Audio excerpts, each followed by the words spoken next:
devotion to Bronx operations and Van Cortlandt Park, it is my pleasure to present Stephanie Gerwin with the Rookie of the Year Award. Congratulations.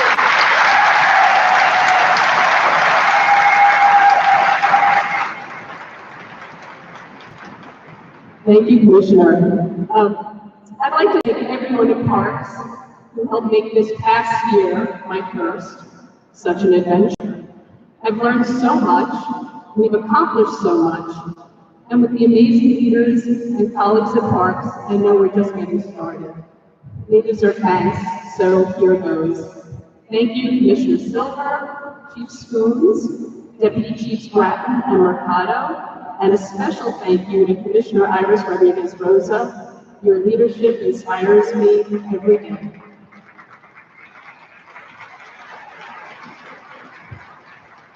My gratitude to the outstanding team in Van Cortlandt Park who go above and beyond the call of duty every day to keep the park clean, green, and beautiful for our Bronx community. Thank you, District 13 partners, APSWs, CPWs, op workers, and seasonals for your hard work. Yeah! At the Bronx over there?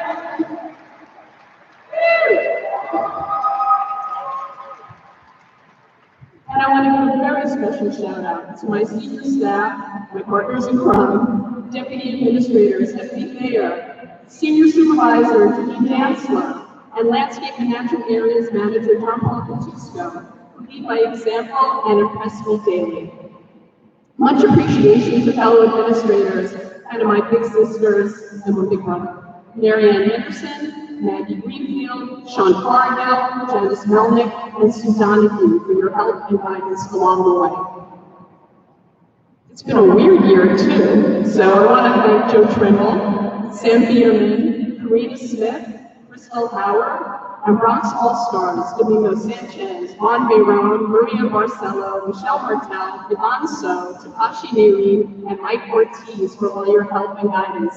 I've had to learn a lot. Last, I'd like to thank the Van Cortlandt Park Alliance Board and staff for their hard work and devotion to the park. It is my privilege to be the Alliance's first executive director. It is quite a life-changing thing to start a job in the midst of a global pandemic.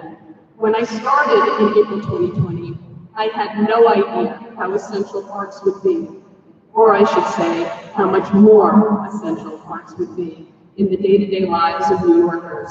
It has been an honor and a joy to serve the city that I love by working for parks and doing my part to make sure we all have cleaner air to breathe, trails to run and hike, and acres of green grass for picnics, movies, music, and more.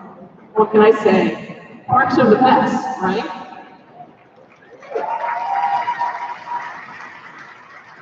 It's also been incredibly inspiring to see my colleagues rise to the many challenges of the past year. I am truly moved by their dedication. This year is already quite a bit better than last, and getting brighter. I look forward to meeting more of you in person and seeing your lovely faces in Van Cortlandt Park. Go Bronx!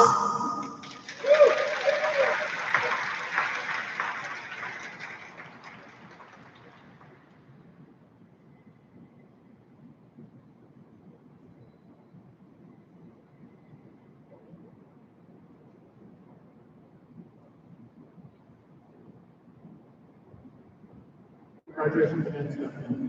Our second Rookie of the Year Award for 2020 goes to Matthew Mark.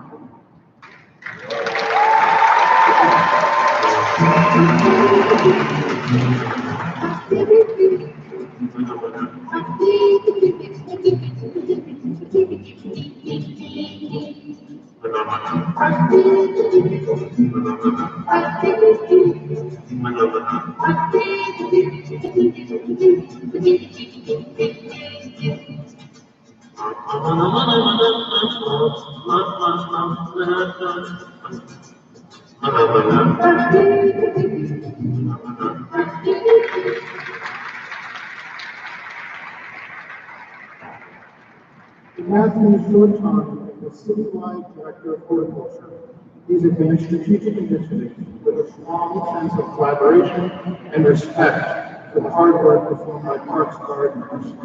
One of his most impressive tasks was moving horticulture towards a more biodiverse planting palette that provides ecological services as opposed to a traditional ornamental palette. Matthew shepherded the installation of pollinator place gardens, creating easy-to-use tools for selecting appropriate native plants and guiding the expansion of the native plant pipeline from the Greenbelt Native Plant Center through the Arthur Ross Citywide Nursery and out to the birds. Partnering with experts and stakeholders from Green Thumb, the Native Plant Center, NRG's Conservation Team, and Public Programs Wildlife Unit, Matthew revived a complicated discussion around European honeybees and developed a well-balanced policy for the agency. With his small yet dedicated team, he continues to move the horticultural inventory project forward with the goal of inventorying every garden in all of our parks across all 5 boroughs. Matthew and his team shifted from a competitive Garden of the Month model to a more collaborative monthly feature that equally celebrates gardens in all boroughs. Through the pandemic, Matthew would often bike to visit gardens and gardeners across the city and help keep horticulture visible on social media. His leadership is based on his vision and passion for the mission of responsible public horticulture, as well as his compassion and sense of duty to advocate for those who perform this hard work. Aware of his position as a rookie, if you will, Matthew is extremely humble and respectful of decades of experience with the parties with whom he collaborates. With his dedication, community impact, and natural ability to lead others, it's my great pleasure to present Matthew Marr with the second Rookie of the Year Award. Matthew.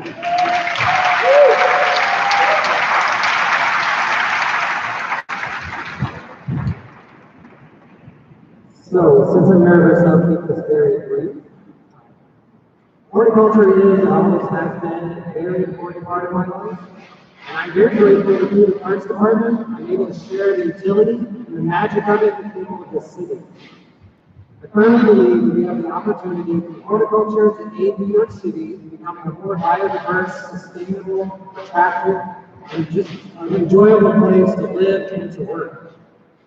So I'm very happy and humbled to accept this award. The one thing I know in parks is that none of us work for happy, and all of the work we do affects the work of everyone else. So I would like to thank each and every member of the Arts Department with call-outs, some special recognition to my colleagues in the Forestry, Horticulture, and Natural Resources Division. Special thanks to my chief, Ed Osborne, and Assistant Commissioner Jennifer Greenfeld. I definitely, though, don't want to leave out my partners in crime to steal a line from Stephanie. Krista Harmony, Joanna Kordensky, and Dan Moon. But most of all, I'd really like to thank the many board staff throughout the city and all of the gardeners who work hard every day to make the city of New York green, but to keep it blooming as well. So thank you very much for this award.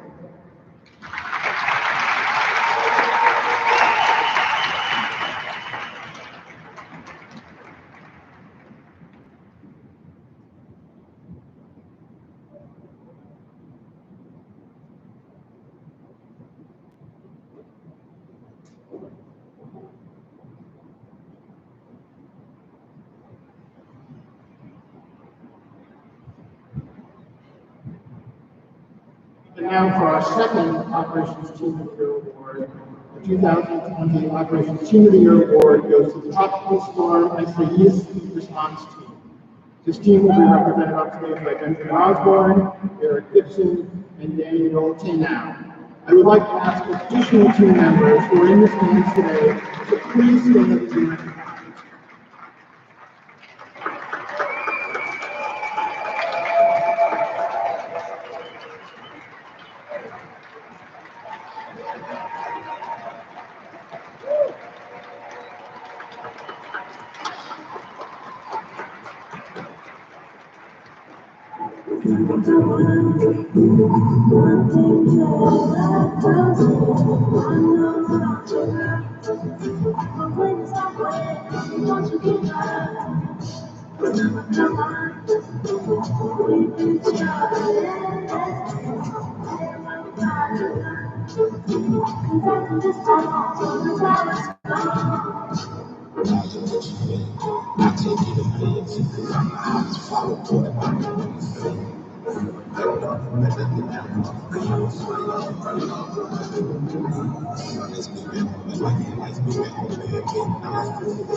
Say it's very remarkable that most of the videos with people words and happy smiling people, knock down trees and everything we just observed was really remarkable. You may all recall on August 4th, 2020, tropical storm Isaias swept through New York City with ferocious winds bringing down countless trees and branches onto power lines, subway tracks, homes, and vehicles. By the time the storm hit, the downstream task force had already been on board for 3 days. The forestry workers and contacts had been activated, and parks had completed pre-storm protocols. Within a few hours of the storm hitting the city, the public had reported thousands of downed and damaged trees, and over 200,000 customers had lost power. Isaias was the third most damaging storm in recent memory, behind only Superstorm Sandy in 2012 and the 2 tornadoes in 2010. Despite the high volume of service requests, more than this agency has seen in a very long time. The team inspected all requests within 10 days. All tree condition priorities were cleared within 11 days. All street work was substantially completed within 18 days, and park work was completed within 22 days. Tropical Storm Isaias required one of the largest forest response teams ever assembled. Over 20 city and state agencies and contractors, with over 1,200 staff members, including 700 partners. Debris storage and production sites were set up in all 5 boroughs, staffed by Parks Enforcement Patrol officers, and Parks crews moved debris to fresh kills and broken for disposal. To assess the storm damage, situational awareness surveys were conducted by Parks staff that swept through all neighborhoods to rapidly identify priority tree damage sites.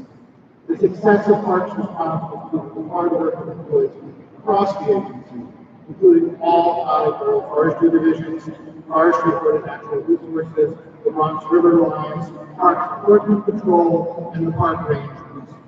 Through their quick action and concerted effort, these divisions expedited storm response and cleanup citywide, restoring safety to New York.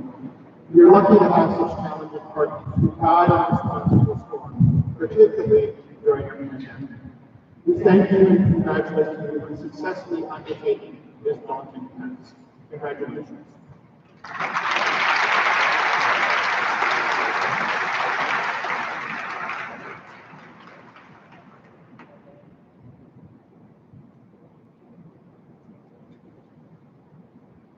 Hello, good afternoon.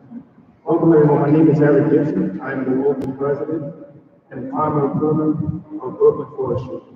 On behalf of Forestry, we happily accept this award. It is good to be recognized for what we do. When the Park Department is mentioned on the news for natural disasters, we get lumped in with other agencies. First agencies to get mentioned and are shown on the media working during the disasters are the NYPD, FDNY, EMT, DOT, OEM, and INET. Then we get all the other agencies with little exposure. Do not get me wrong, the agencies mentioned hold their own weight and deserve recognition as well. However, we work beside them the whole time, still we get very mentioned. When trees fall on homes, cars, blocking roadways, have hazardous broken limbs and hanging limbs along the front lines of making our city safe. NYPD, FDNY, and INET will cut some falling trees up or we are still called after they do their part to clean up the leftover wood.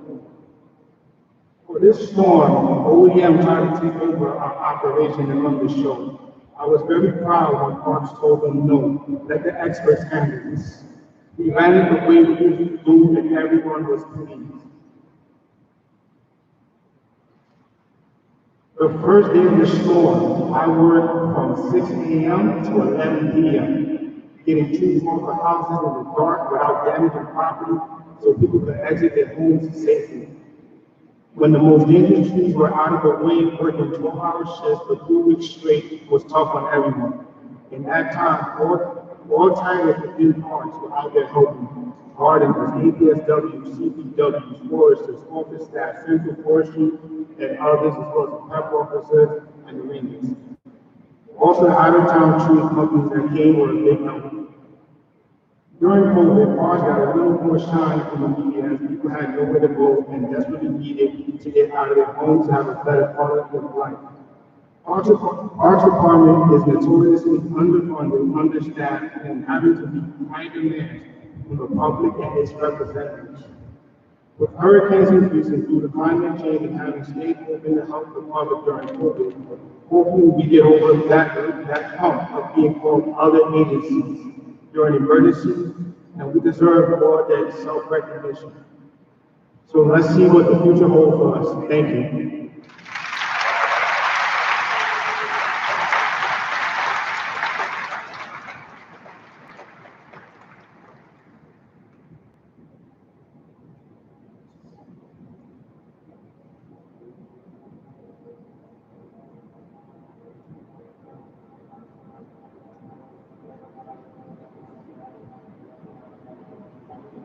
Now I'd like to bring to the stage Deputy Commissioner Teresa Brown to present the award for capital projects.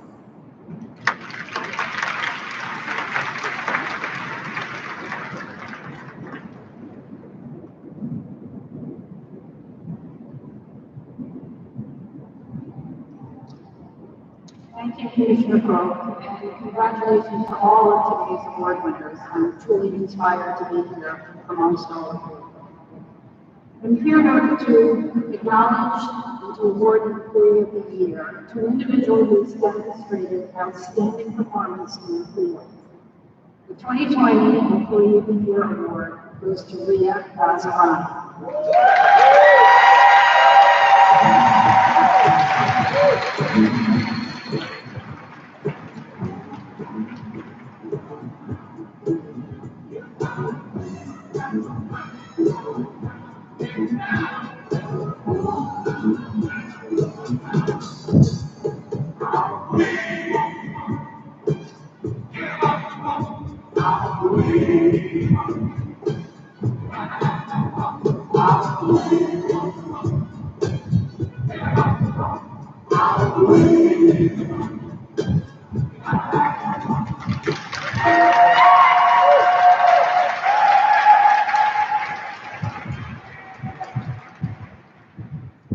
Ria serves as the Deputy Chief of Staff in the Capital Projects Division. In this role, she serves as our liaison to press and government relations and manages the monumental task of gathering and organizing information about capital projects for City Council budget. Ria is a self-motivated employee who works effectively with little direction. She is masterful at multitasking and often works late into the evening and on weekends to get the job done. Ria is always accountable to divisions across the agency who rely upon her for critical information. Throughout 2020, as repercussions of the pandemic on the city's budget began to be realized, Ria was asked to take the lead to prioritize the agency's capital projects and coordinate justifications to get our projects moving again. Operating against impossibly short deadlines, Ria worked with others to categorize and rank over 300 projects that were paused, pulling information from numerous parks divisions. Each week, there was a new justification and a new spreadsheet to prepare, each for a different audience.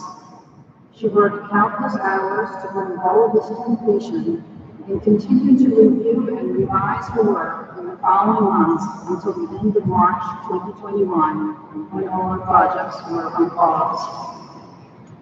While working on this task, she always exhibited grace and humor under pressure in an effort to keep staff spirits high, including mine. Amazingly, she was able to do all this while also taking classes after hours in pursuit of her master's degree in urban planning from Hunter College. Special congratulations are in order, as she formally graduated just last week on June 1st.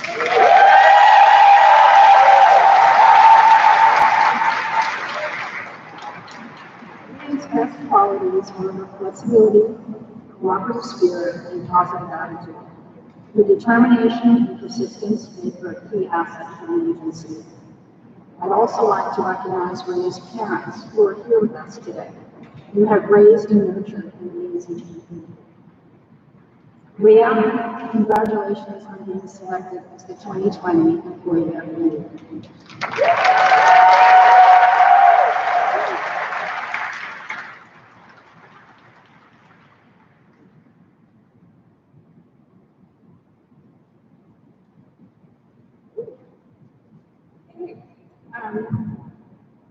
Thank you so much for this award. I am truly humbled and honored to receive it.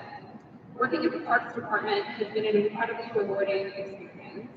To know that I am part of an agency that does such important work in the city makes every single day, even the hardest ones, worth it. It has been an incredibly challenging year, and yet we persevered. I was inspired every day by all those who I worked closely with, and I've never been more grateful for the community and collaboration that we experience here.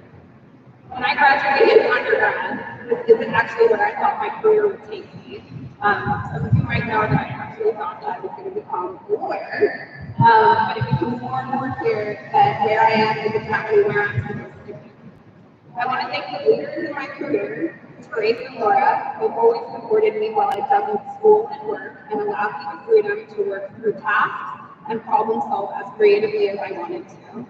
Thank you to the front office staff and the senior staff at Olmsted who have encouraged my growth over the past 6 years. Thank you to my parents who are here today who patiently listened to an endless amount of random art-related facts all the time. This award is a reflection of what we all do together. I'm truly honored by this recognition, and thank you.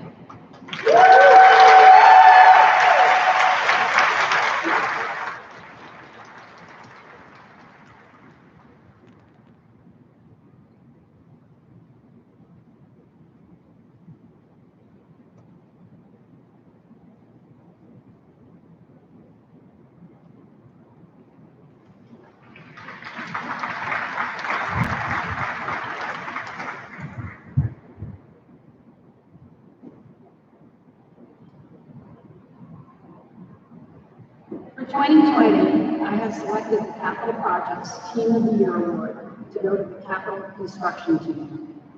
This team will be represented on stage by Sakai Brown and Jim Hill. I'd like also to ask additional team members who are here with us today to please stand and be recognized.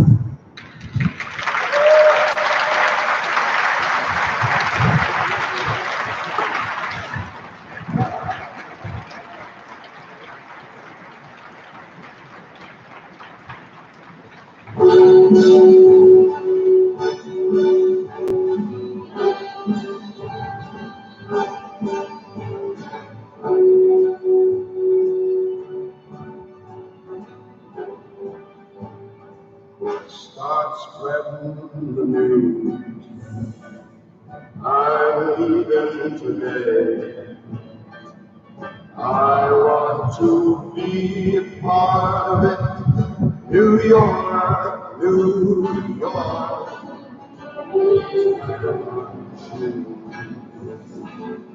I'm longing to stay.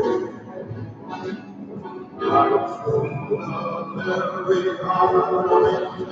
New York, New York. I want to wake up in a city that doesn't sleep.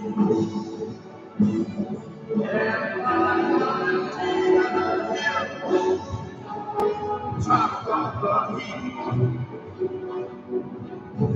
little town of memory way. I'll make a brand new start of it.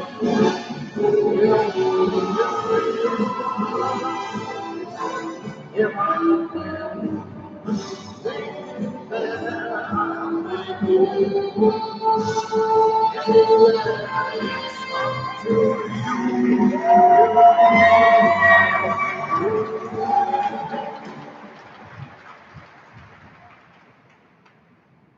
The Capital Constructions team is composed of a dedicated group of construction directors, over 130 resident engineers, and support staff, all of whom keep close and have kept a close watchful eye on almost 200 active Parks capital construction projects over the past year. When the governor paused all construction in New York State early in the pandemic, these dedicated partners visit each of the project sites throughout the 5 boroughs to ensure that they were shut down in a safe and proper manner. In addition, they checked each site on a regular basis to confirm that safety was maintained throughout the pause. When the construction pause was finally lifted in the early months of 2020, our resident engineers returned to their typical field duties of monitoring construction and holding field coordination meetings, ensuring new COVID-related safety protocols were followed while keeping everything on track and built according to approved design plans. Using newly developed electronic procedures for doing business, our residents processed over 850 invoices this past year in an effort to provide contractors with prompt payments during a difficult fiscal climate. Despite a 3-month pause in construction and additional COVID-19 related contract issues and delays, Parks Capital Construction was able to complete construction on a significant number of projects in fiscal 20, opening a total of 122 newly constructed parks. In fiscal 21, we have already completed 118 of our 132 targeted completions. To keep our capital construction staff safe, Parks provided our resident engineers with over 20,000 face masks, 2,000 bottles of hand sanitizer, and 1,500 boxes of disposable gloves. Thank you to the entire Parks team who made that possible. For their outstanding dedication to Parks' extensive infrastructure, I'm thrilled to present this team the Capital Team of the Year Award.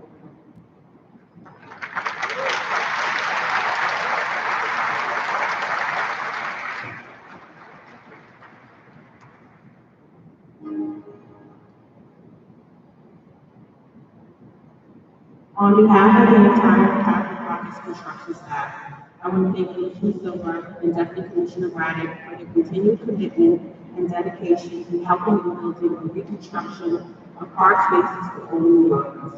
The Capital Projects construction staff consists roughly of 130 dedicated women and men who are engineers, landscape architects, construction project managers, and our focus is building safe public spaces. We have constructed and reconstructed playgrounds, comfort stations, community gardens, outdoor gyms, and byways in the boroughs of the Bronx, Brooklyn, Queens, Manhattan, and Staten Island. You will find that some of us are old-timers with 20-plus years of dedicated art service and rookies who just stepped on the scene a few years ago. We are a committed team, dedicated and very passionate when it comes to the art standards of excellence in our capital program. Although during the height of the pandemic, when the city of New York had never since came to a halt, the construction and reconstruction continued after we were on pause. In our larger projects in all the boroughs was to provide New Yorkers with safe park spaces to get out and enjoy. The building of New York Park brings communities together, builds new friendships, reconnection with old friends, and promotes a healthier lifestyle. Our commitment and dedication to bringing these projects to successful completion is invaluable to the city, and will be enjoyed by all for years to come. Thank you.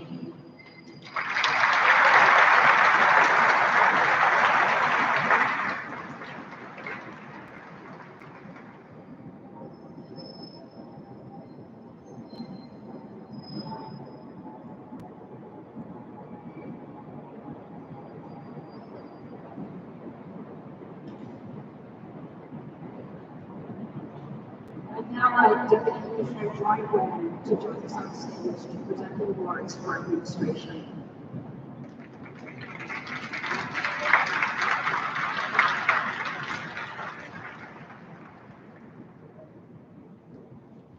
Hi, everybody. Congratulations to all the awardees. And thank you, Commissioner Brown. The Leadership Award recognizes an employee who serves as a model leader and leads by example. Today's first Leadership Award for 2020 goes to Joe Trevor.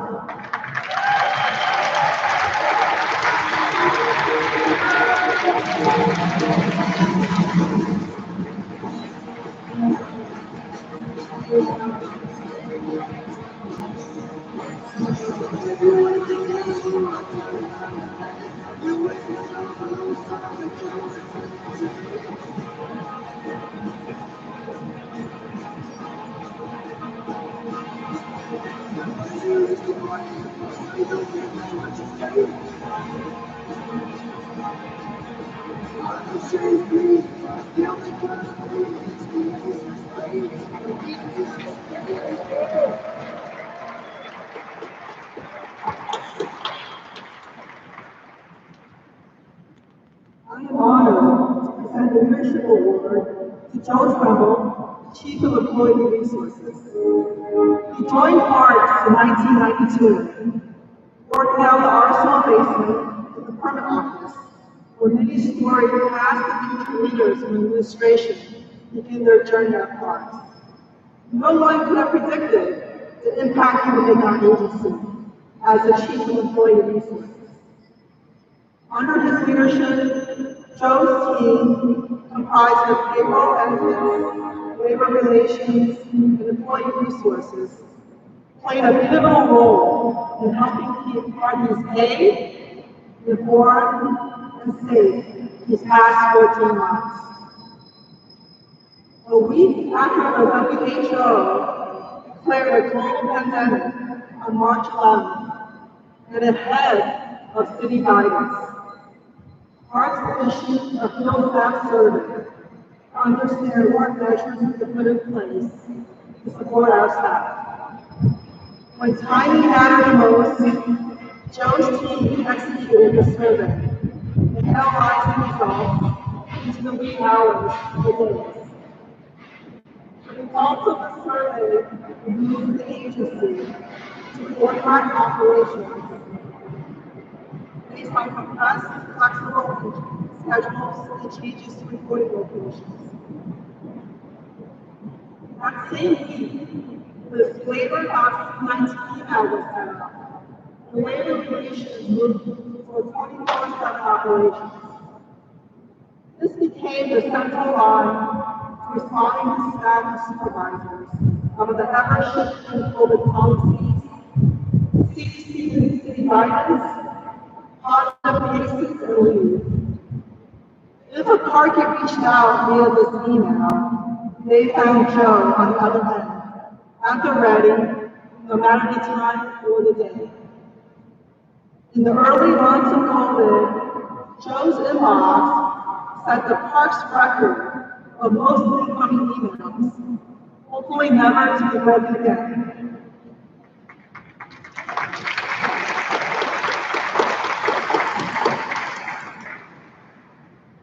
Joe has an unconditional love of life and people, which is reflected in his eternal optimism and positive relationships with staff, and it's contagious.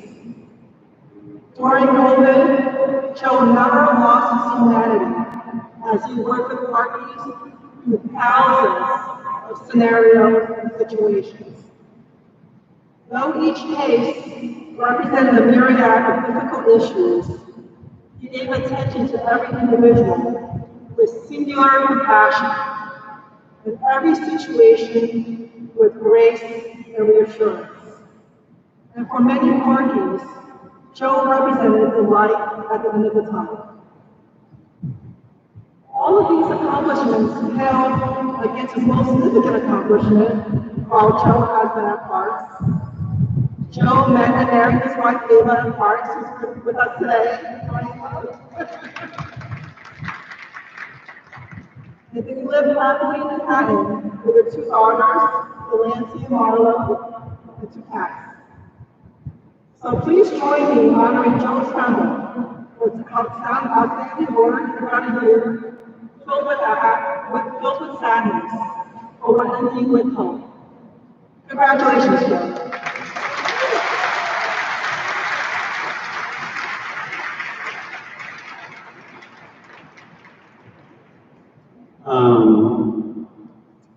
My wife advised me against this part. Mormon, you might want to have your kids cover their ears.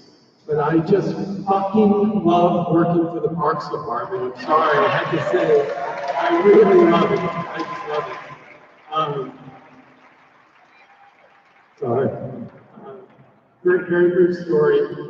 30 years ago, the company I was working for shut down unexpectedly, and I was told one morning when I drove to work I was out of a job. I was walking home in a daze, thinking about how I was going to pay for rent I couldn't afford, a car payment for a car I definitely did not need, and a credit card bill that was pretty much just bar tabs. So I did what everyone else did in New York City in the 90s. I opened up the New York Times classified section, and I circled every job that I thought I could bluff my way into. So during that search, I found a listing for a job to sell tennis permits in the basement of the Parks Department headquarters. Let's think about that. Selling tennis permits in the basement of the Parks Department headquarters. I will not lie. At the time, I could not think of a worse job. But here I am today, and other than asking my wife out on our first date, another round of applause for Eva and ex-party. She deserves one round of applause for working in parks, and the other one for staying with me for these years. One of the best decisions I ever made was applying for that seasonal job. I know many of us focus on what our job duties are in our career, but what matters just as much is the people we work with. They're your second family. I've been honored and privileged to work with the brilliant and multi-talented David Stark.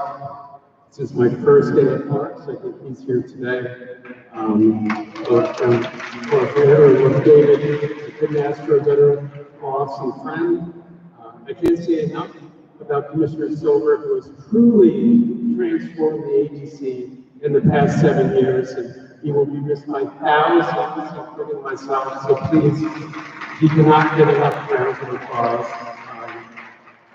When Joy took over for exiting Deputy Commissioner Bob Yarfola, I did not know what to expect, but her fresh perspective, eagerness to delve into every topic, and her hands-on approach have been an absolute pleasure to work for. So thank you, Joy, for being there. I'd also like to thank my deputy directors who always bring something unique to the table and make me look good. Jose, Andre, KC, Bonnie, Teresa, Monique, and all my teams in ERP, labor relations, benefits, and payroll. So one last thing, who I really want to thank are everyone else that made it here today, and everyone else at Parks who couldn't. While I wish it was under better circumstances, I've gotten to know literally thousands of you over the past 15 months as we've talked through positive test results for COVID, quarantine, sick family members, and unfortunately lost family and friends. And while many of these conversations have been difficult, I've made some new friends along the way, and I feel closer to all of you. You're truly the lifeblood of Parks. I appreciate all that you do. Thank you, and go Islanders.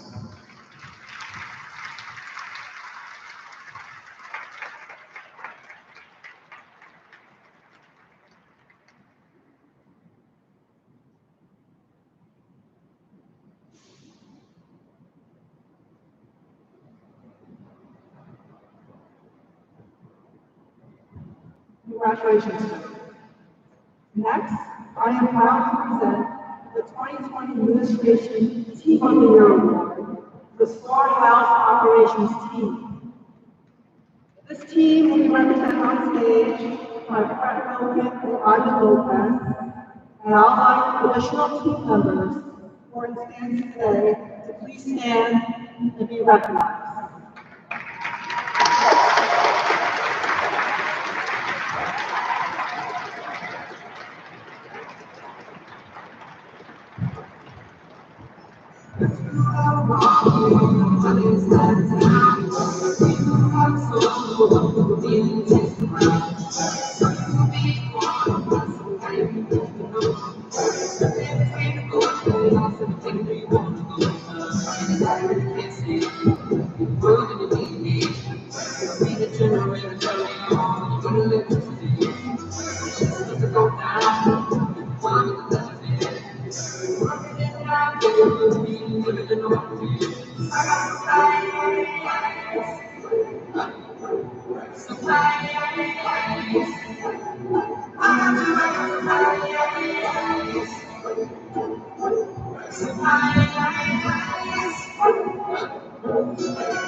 This award recognizes and honors the storehouse staff for their outstanding efforts and contributions over the last year. This team is comprised of Supervised Storehouse, known as Aramark, and the storehouse staff from all 5 boroughs. In a normal year, the work done by this dedicated team will be enough to earn its members an acknowledgement of a job well done. But as we all know, 2020 was no normal year. The unprecedented challenges of 2020 were matched by the storehouse team's persistent and professional service to our agency, our frontline staff, and the communities we serve. The team's tireless service was essential to the continued operation of parks at a time when many New Yorkers relied on us. Though comprised of staff in 6 storehouses throughout the city, this outstanding team functioned as a single entity as it took on the receipt, storage, distribution, and tracking of citywide PPE supplies. Beginning in March 2020, in the process that typically starts at Aramark's citywide storehouse, it continues to rural storehouses. This team worked together to seamlessly distribute over 10 million masks to parties, over 158,000 bottles of sanitizer, and about 1 million gloves, thousands of latex suits, and other PPE supplies. Every 2 weeks, rural storehouses broke down the bulk deliveries of PPE and packaged 7,000 to 10,000 individual PPE packages for every single frontline worker. These distributions are critical in ensuring the safety and protection of our field staff for performing their assignments. And they continue today. The support of staff, returning to the office, the opening of beaches and pools, and the launch of citywide cleanup. Besides carrying out this critical logistical supply chain functions, which made work more challenging and crucial in a pandemic year, the storehouse staff were meticulous in making sure every supplies distribution went as planned. The accurate land imageries allow management to anticipate and plan community needs, understand what each borough and division is seeing, and ensure transparent levels of its work in order to allocate supplies accurately. Honoring the storehouse operations team with the administration team of the year award recognizes their hard-working commitment to keeping parties safe. Please join me in honoring and thanking them for their work in keeping our frontline parties safe these 14 months.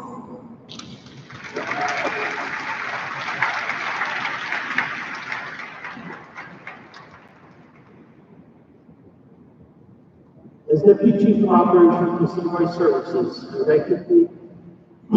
like to offer my sincere appreciation for this special team recognition. The Civil Rights Services and Borough Storehouse teams are overwhelmed with gratitude to have been selected to receive the Outstanding Team Award. We would like to thank you all for being here to share in this occasion. We are so honored to have our work recognized in this way by all. The team has put in many hours receiving, counting, sorting, and distributing of masks, gloves, hand sanitizer, and neck gaiters, calico monkeys to help people safe during the pandemic. While still performing their normal operations and managing the inventory of beach and pool operations, our technical service storehouses, Racing management, ITT, equipment, computers, other programs, law enforcement, urban programs, and district operations. It means so much to us that the work we are so passionate about also resonates with others. This accomplishment is not something we did alone. There are many others who deserve to share this award. I'd like to thank Commissioners Kavanaugh, Hope, Rollins, Chiefs DeFalco, Darby, Temple, and Kirkpatrick, to name a few, who have provided the team with their support and expertise along the way. I'd like to thank the teams who, without them, it would have not been possible to accomplish what they did. The Civil Rights Service team, APRN, Anthony Rizzo, P.S. Franco, Lucy Sierra, Ivan Lopez, Crystal Thompson, Anna Kwong, Pete Livingston, Robert Foley, Jose McDonald, and Takesha Moser. The Bronx team, APRN, Anthony Carmel, P.S. Lana Small, Amy Down, Eugene Guzman, Sharon Penner, Renee Lopez, Brittany Kaufman.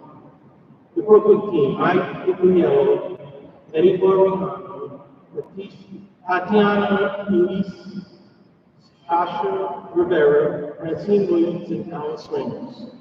The Manhattan team, Rod Harris, Joey Halbert, and Joanne Ritchie. The Queens team, APRN, William Basher, Sarisi, P.S. Miguel Castro, and Luis Zanika, Jason Kozinski, Kevin Parker, Rich Ellie, Joseph Marziata, and Earl Jackson, and the Staten Island team, Mike Gavin and Robert Nicholas. 6 separate teams that flew worked as one. We hope that this recognition of our work can serve as inspiration to others in the field. Remember these words of Nelson Mandela. Everyone can rise above the circumstance and achieve success if they are dedicated and passionate about what they do. We are humbled and appreciative. Thank you.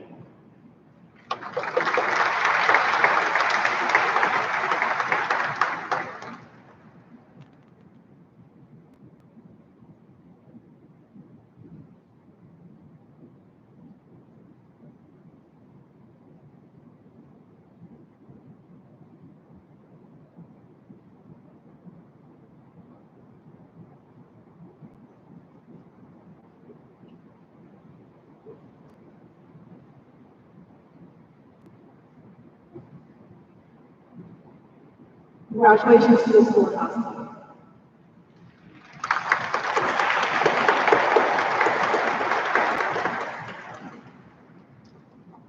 I'd now like to bring to the stage Assistant Commissioner Russ Antonucci to present the Award of Innovation and Performance Management and Advocacy.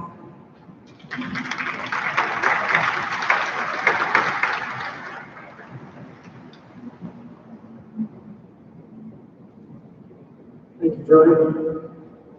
Good afternoon, everybody. I am honored to be here to congratulate all of the award winners and really the entire department for what has been a pretty unprecedented year. I also just wanted to give another shout out to Joe Trimble and his team for not only getting us through this year, but also putting on this event, which was really difficult and we turned it up until the last moment. So great job, guys.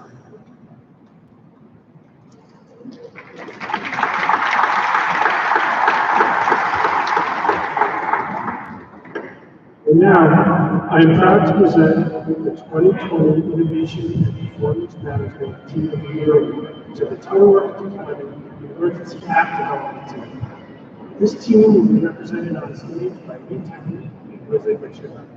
I'd like to ask additional team members who are in the stands today to stand and be recognized.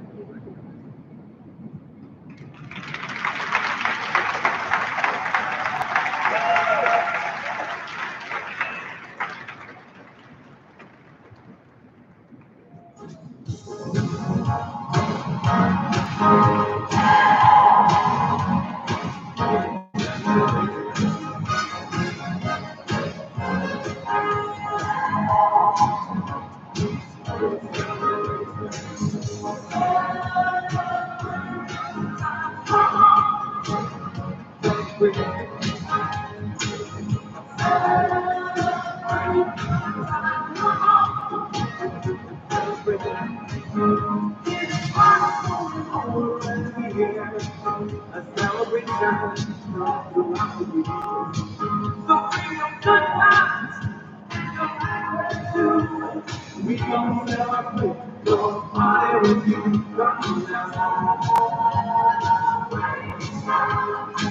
Let's all celebrate and have a good time.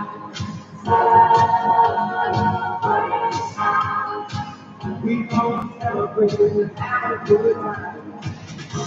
It's time to come together. It's up to you. What's wrong with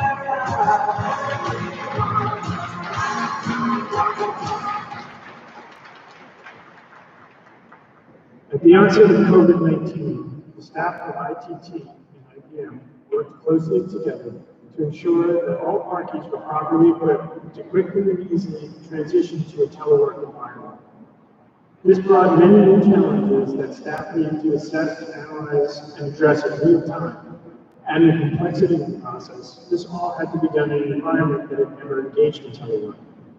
Working against time and on a compressed schedule, this team quickly provisioned the critical infrastructure to enable remote desktop capability for 500 agency employees in the first week of teleworking. Within a matter of weeks, this was expanded to over 1,200 employees, providing direct access to their desktops and allowing them to access the Parks network. ITT technicians personally conducted on-site visits to every computer at Parks to gather up-to-date information on individual PC assignments, matching them to employees, and ensuring that each computer was updated to allow remote desktop access. In parallel, ITT's network team worked with IBM to quickly assess existing IT infrastructure, user account information was collected, parking network accounts were updated to accommodate remote access, and guidelines were written from scratch, communicating both policy and technology changes as they occurred. Shortly after this project kicked off, ITT's application development team and IBM were tasked to develop systems to collect crucial data about Parks operations and to support the city's social distancing directives, speeding the delivery of apps into the hands of field staff. These apps help inform management of what is happening on the ground in real time, so important policy decisions can be developed. To accomplish this, ITT staff were asked to spend their own hours providing home support to parties who were adapting to this new paradigm, often logging 70 to 90 hours per week. The agency's relationship with technology has fundamentally changed over this past year, with staff becoming increasingly mobile, literate, and comfortable with their new tools. However, none of this came without great cost and sacrifice, as ITT lost one of our very own prototyping to COVID, and over half of its staff contracted the virus. I'm greatly indebted to each of them, and I'm proud to present this team with this award.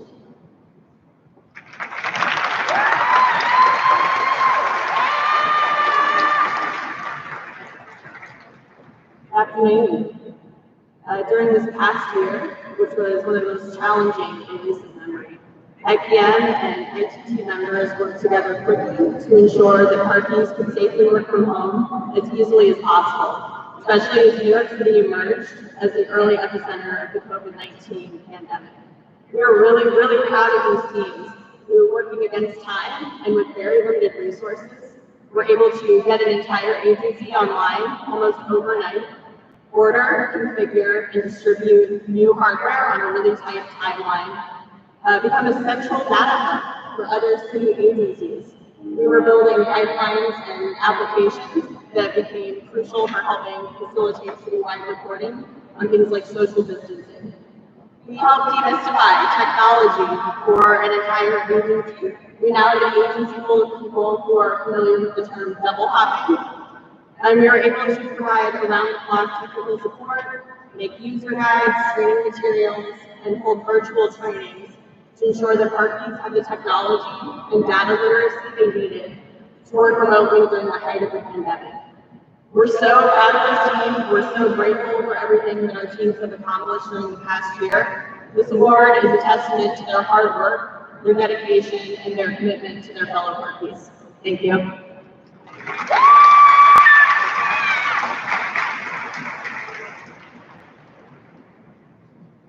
Now that we've gotten the important details out of the way, you've graciously allowed me to have the privilege of extending the thanks of Russell Antonucci, Chief of ITT, Ian Israel, and myself.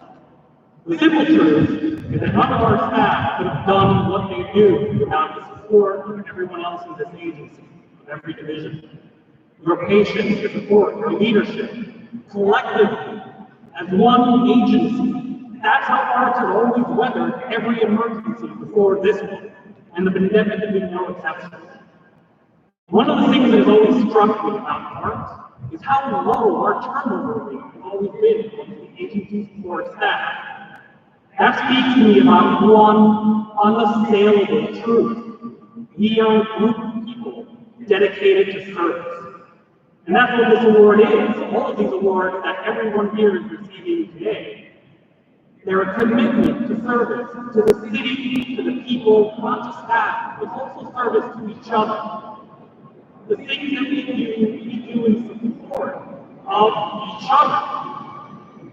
The team that we're thanking today, these are very much our hands and our eyes in the field. Without them, none of us could do our work. And their efforts and their sacrifices, they were undertaken as part of the commitment that we just spoke of, a dedication to help keep everyone else safe, while still allowing our agency to undertake its mission. Now please, if the ITT and the IPM team would stand one more time as a favor, and everyone else join me in the loudest round of applause you can, because these are the people who actually did the work, not our leaders, but us. Thank you.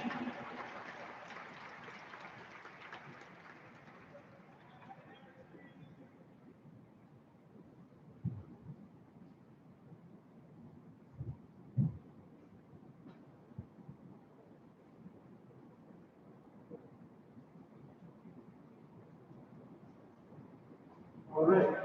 I'd now like to bring to the stage Assistant Commissioner Sam Beaman to present the awards for community outreach and partnership development.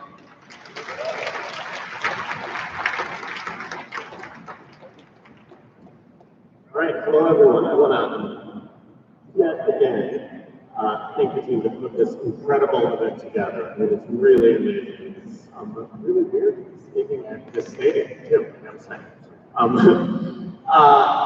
Employee of the Year is awarded to an individual who has demonstrated outstanding performance in their field. Our second 2020 Employee of the Year award goes to Anthony Sala.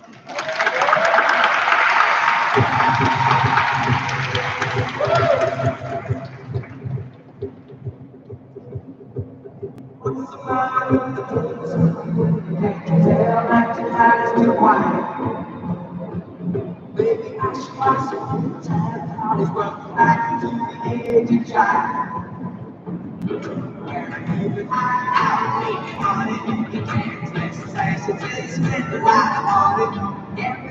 talking about the new sound, but it's still rock and roll.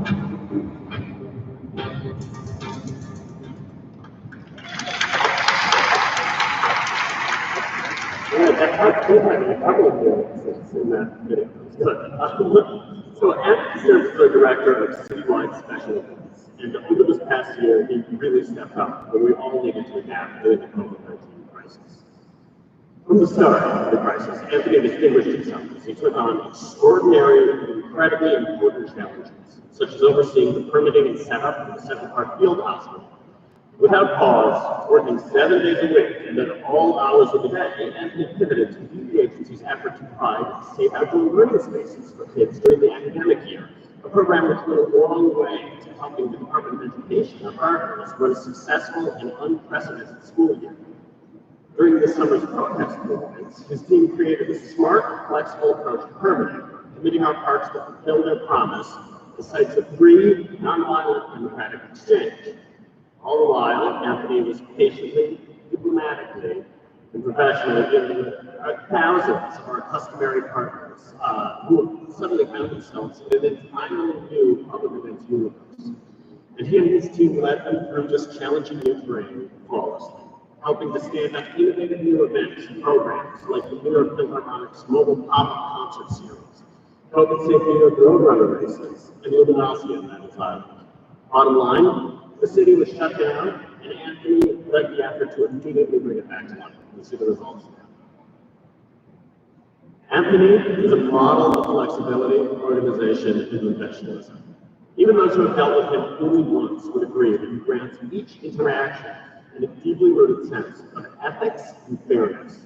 He's a kind and thoughtful leader. As his supervisor, I have learned so much about leading staff and working. We're so fortunate to have someone as passionate and dedicated as Anthony, as he has inspired so many of us to make a difference in the lives of others. It's my great honor to present him with this award.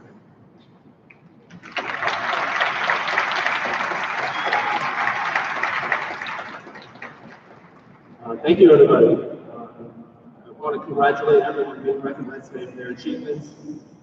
Just being considered for this award is a privilege, but truly an honor to be selected as one of its recipients.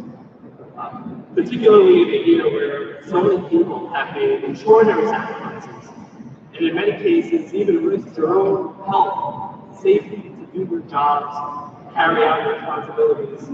And I personally want to say thank you, because without that, events could not happen in our parks. They're not safe, they're not clean. Even in the restricted way that they did, your roles made my job possible. So thank you. I also want to thank Commissioner Silver. I want to thank all of our deputy commissioners, borough commissioners, and assistant commissioners for their unwavering support of the venues in our parks, maintaining their vibrancy, making sure that they continue to be spaces where even during the pandemic, especially during the pandemic, people could turn to for an outlet, for some programming perhaps, and for some peace. I want to thank our borough special event directors and the rest of the citywide marketing and special event staff for your support, guidance, seemingly effortless management during the time of crisis. I know it was anything but. I want to thank the Community Outreach and Partnership Division, specifically Commissioner Sam Biederman and Chief of Staff Karina Smith, for their unwavering leadership. I also want to thank my Deputy Director, Venus Mellon, for keeping me on pace, keeping me grounded, being the citywide events moral compass, and always making sure we're not doing what we're expected to, but what we should do.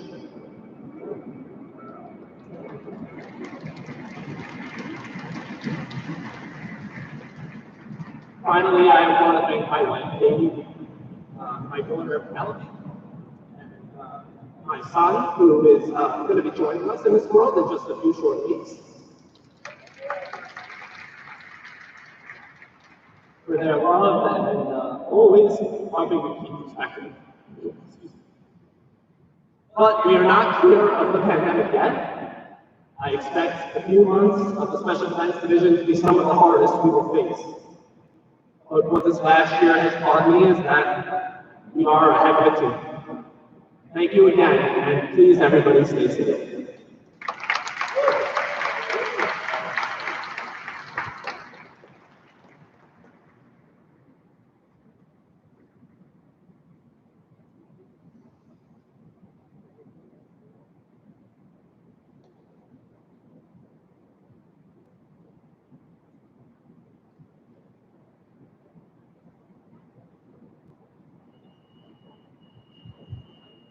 All right, next, I'm very proud to present the 2020 Community Outreach Partnership Development Team of the Year Award to Green Thumb Operations in the Citywide Monuments Conservation Program.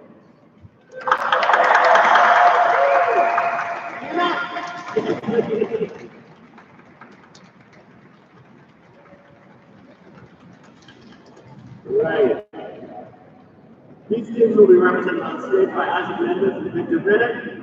I already asked to stand here, but you know, go after the pause. Thank you. Roll the video and see if they have it.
Who gets credit for the music team on that video? That was beautifully done. Beautifully done.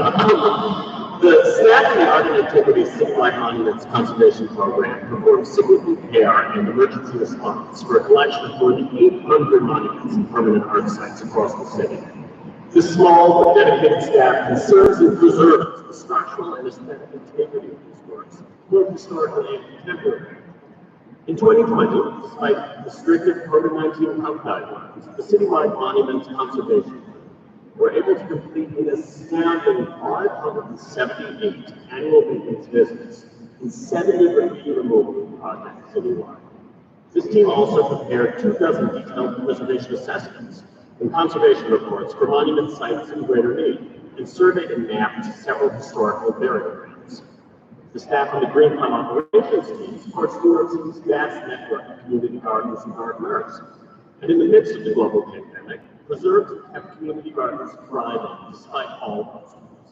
This team assists gardens and gardeners with the provision of materials and supplies, garden builds and renovations, property management, scheduling, and logistical support, as well as anything else that needs to be done to support these cherished spaces and blocks across New York City. Despite many new and evolving restrictions and protocols in 2020, Green Thumb Moms preserved, adapted, and executed their work in the most professional possible manner. They delivered over 2,000 cubic yards of topsoil and compost to gardens across the city to ensure these spaces would remain open for both gardeners and the public. And when the pandemic made green thumb's annual plant distribution impossible due to an inability to social distance, team members safely and professionally hand-delivered over 110,000 plants to hundreds of gardens across the 5 boroughs, including 45,000 plants that help feed communities in need, grown, of course, in those beautiful raised beds. Throughout 2020 and on through today, I'll note that as I'm talking right now, the Monuments crew is repairing damage to Washington Square that we experienced over the weekend. They don't stop. Team members from both these divisions show their dedication and commitment and the can-do approach, ensuring that the workers from every community can better enjoy the refuge they most urgently needed and the Parks Department. I'm so honored to recognize these teams for their efforts.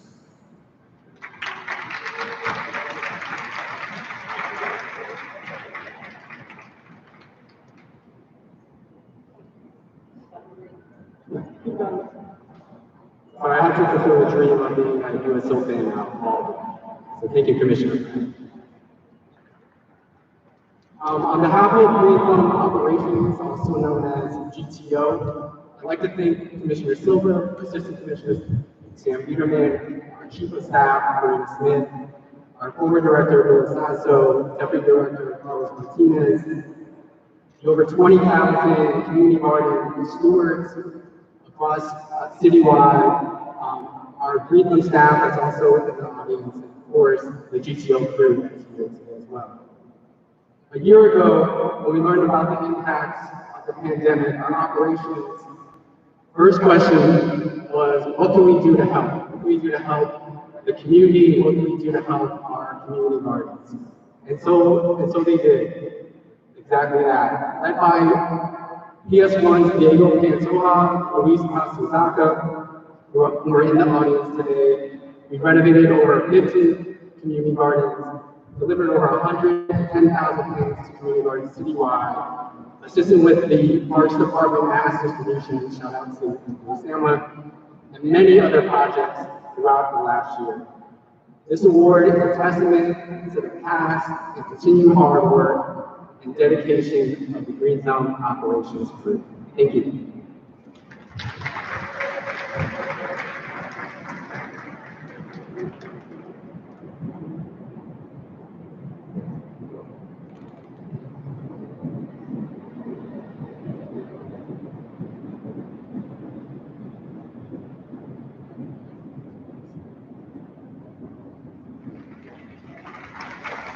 Congratulations again, guys. Really, really good.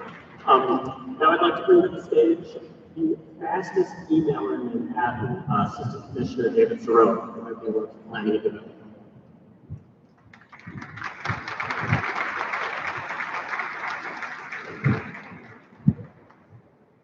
Hello, everyone. I am honored to present the 2020 Planning and Development Team of the Year Award for the Virtual Public Input Engagement Team. This team is being represented today by Eileen Bush.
So, as you can see from the montage, Taj, this is a dedicated and multi-divisional team of partners who rose to a unique challenge this year.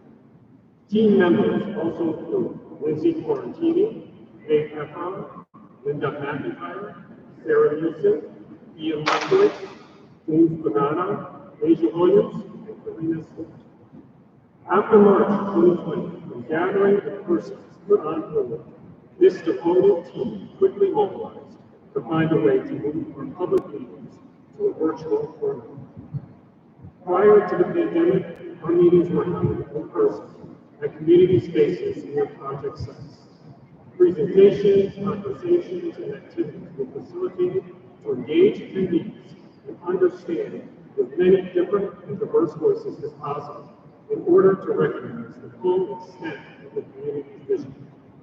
Beginning in planning, this group carefully researched and studied digital meeting options and what other cities were starting to do in the rapidly evolving world of Zoom and other platforms. Soon, our colleagues from Capital joined the effort to further refine how the meetings would flow, what information was needed, and to determine the best options. With new media's involvement, this team developed a digital and back-end features with sign-up forms and how to spread the word for future meetings. This was an intensive effort that allowed us to continue public engagement and ensure that our new and upcoming projects will continue to reflect community input and desires. To date, we've had more than 50 of these virtual meetings with nearly 1,000 attendees. In addition, our virtual input surveys have yielded hundreds of responses from community members who are taking advantage of yet another way we are collecting input during this time. When we look forward to the day when we can resume face-to-face meetings and conversations, we've learned the benefits of increasingly work with virtual, and we'll continue to integrate lessons and components of digital feedback into our future engagements with in-person meetings. For their ability to quickly pivot in an ever-changing world, I am proud to recognize this team.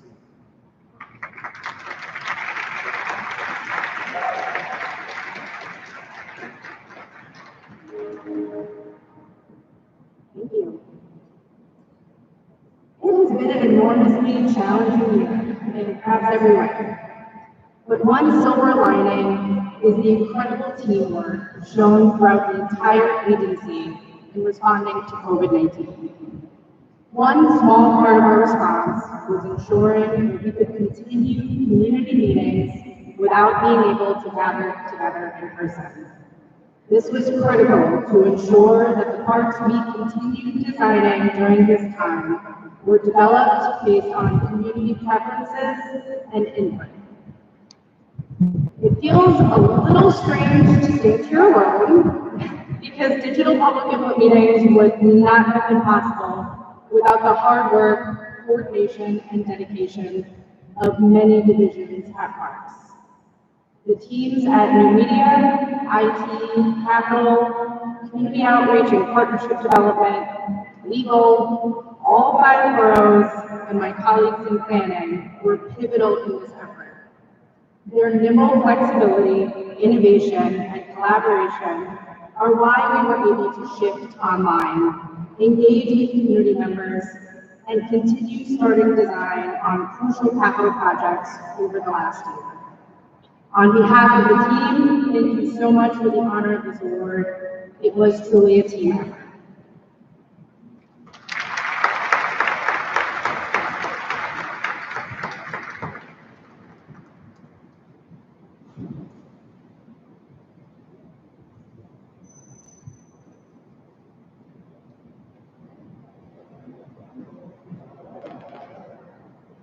I'd now like to bring to the stage Deputy Commissioner Margaret Nelson to present the awards for urban park services.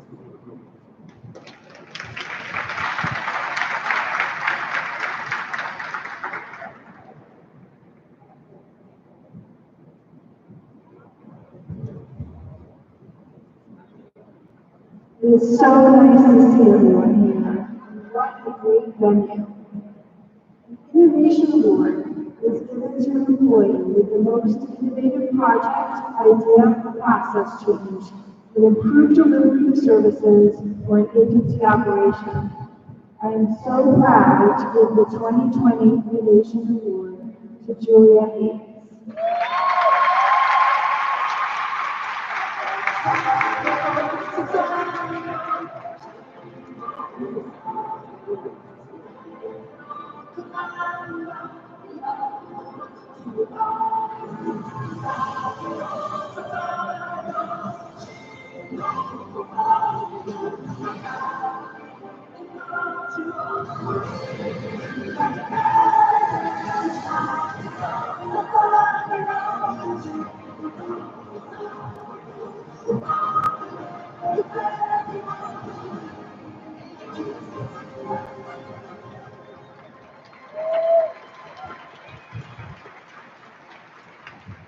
Julia single-handedly manages data and analytics for Urban Park Service and has transformed the way the division uses these tools to inform decision-making and hone frontline operations. Julia collects, cleans, and analyzes thousands of data points collected from hundreds of staff, working tirelessly at each step of the process to maintain a high level of data integrity.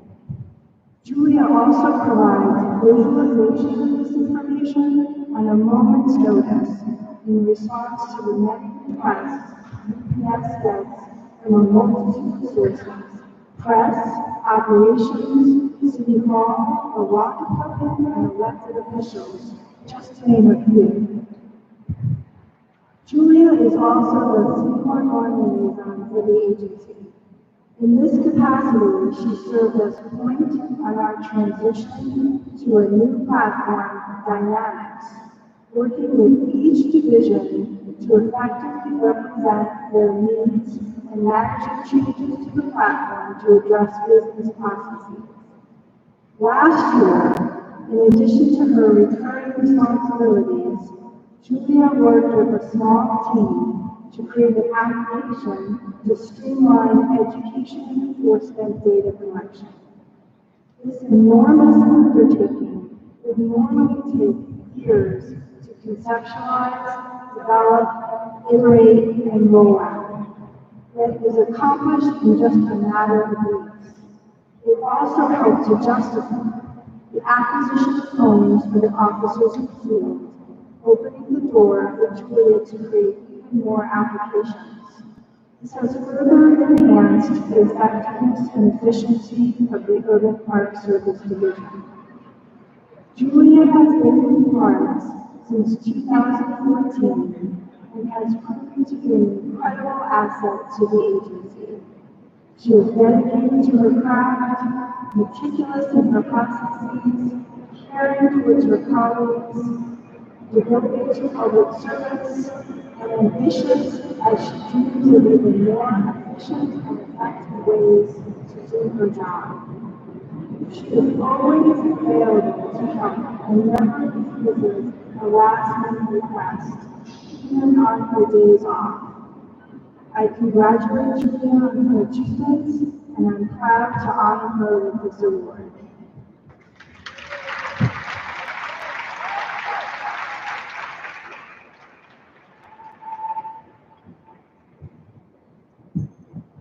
Good afternoon, fellow partners. It seems so surreal to be standing in front of so many people today, but I'm glad because it means that we've made progress.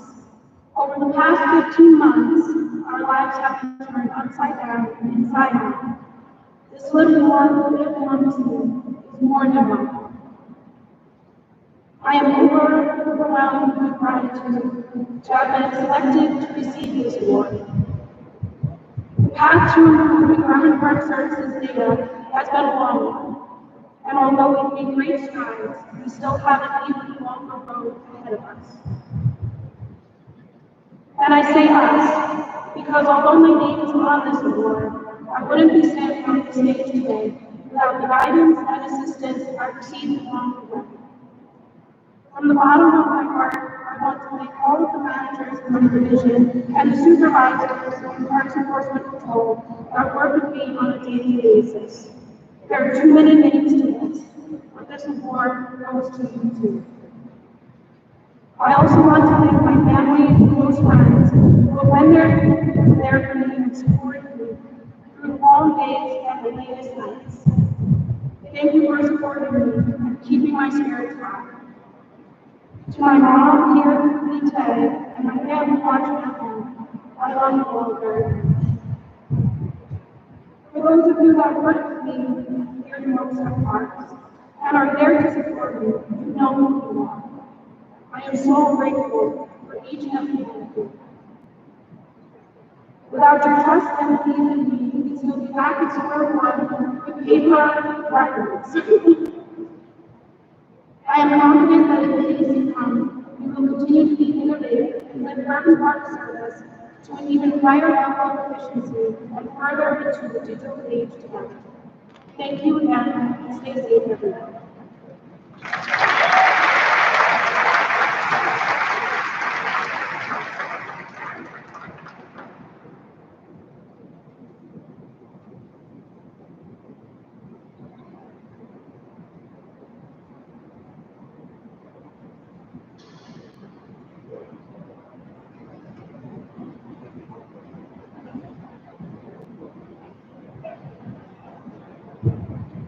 The Leadership Award recognizes an employee who serves as a model leader and leads by example.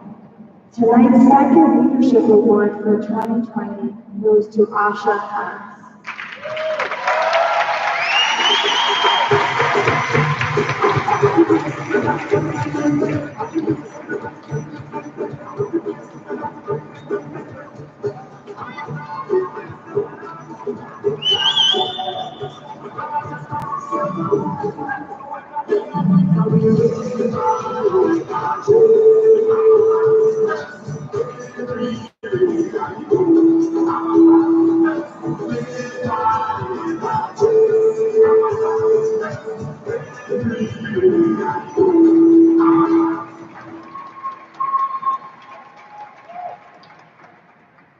Asha is a true success story. She began her parks career in 2002 as a city seasonal aide with Parks Enforcement Patrol and quickly moved up the ranks. She later became a park supervisor in the Bronx and then made a return to Urban Park Service in 2018 as the director of the Parks Enforcement Patrol Training Academy. Most recently, Asha was appointed to the position of Inspector of Parks Enforcement Patrol, making her not only the first Black woman to hold this position, but the first Black woman of Caribbean descent.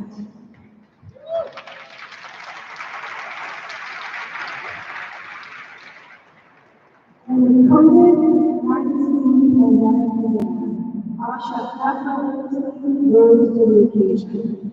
As Academy Director, she kept trainings afloat and worked with the state to provide new essential trainings as the pandemic evolved. She kept field staff and management informed by providing timely reporting and notifications on new policies.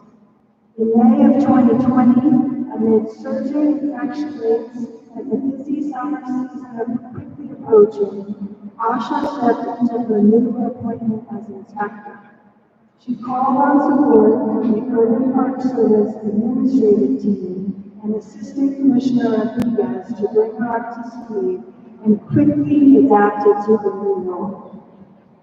In such a demanding and unique year, Asha worked around the clock. Throughout the spring and summer, she coordinated daily with the New York City Police Department to tactfully manage patrols in hotspots citywide. She managed all weekend appointments, provided vital reporting to City Hall, and assigned parks ambassadors citywide to carry out mass distribution. In addition, she worked diligently to ensure officers would receive proper training and managed assignments for inspections of hot zones. Asha always strives to be better, collaborating with her directors and administrative staff to create improved reports that provide key metrics. She is known to be receptive to new ideas and technology while prioritizing stakeholders and ensuring changes and practices that truly benefit the division and the agency. Asha is a true leader. Her adaptability has helped her division succeed despite such a trying year, and her passion and dedication to the agency is an inspiration to those around her. For her commitment to excellence and fearless leadership, it is my pleasure to present Asha with this leadership award.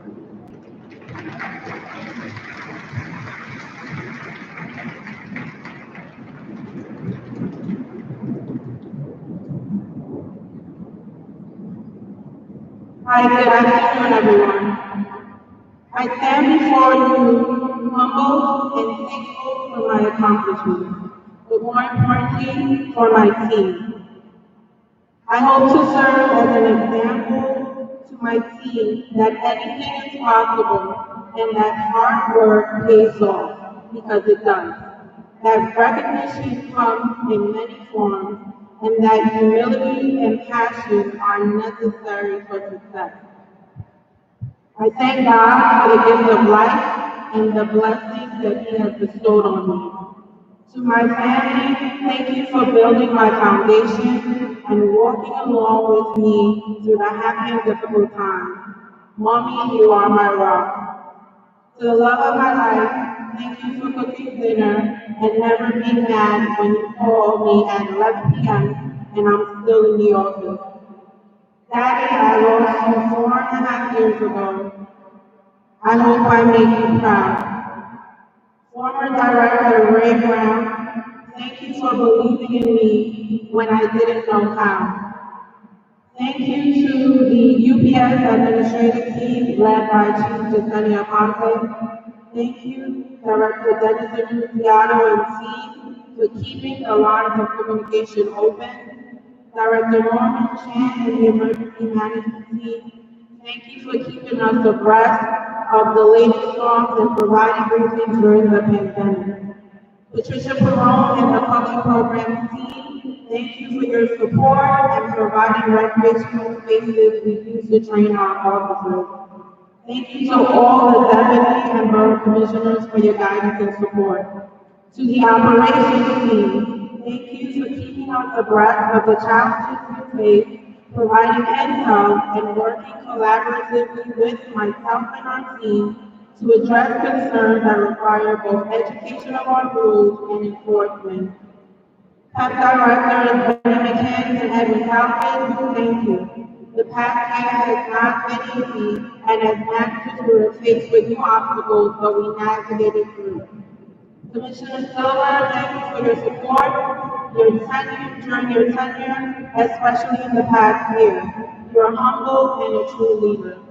Commissioner Nelson, thank you for coming in, asking questions, listening to our concerns, and working your hardest to help and support us.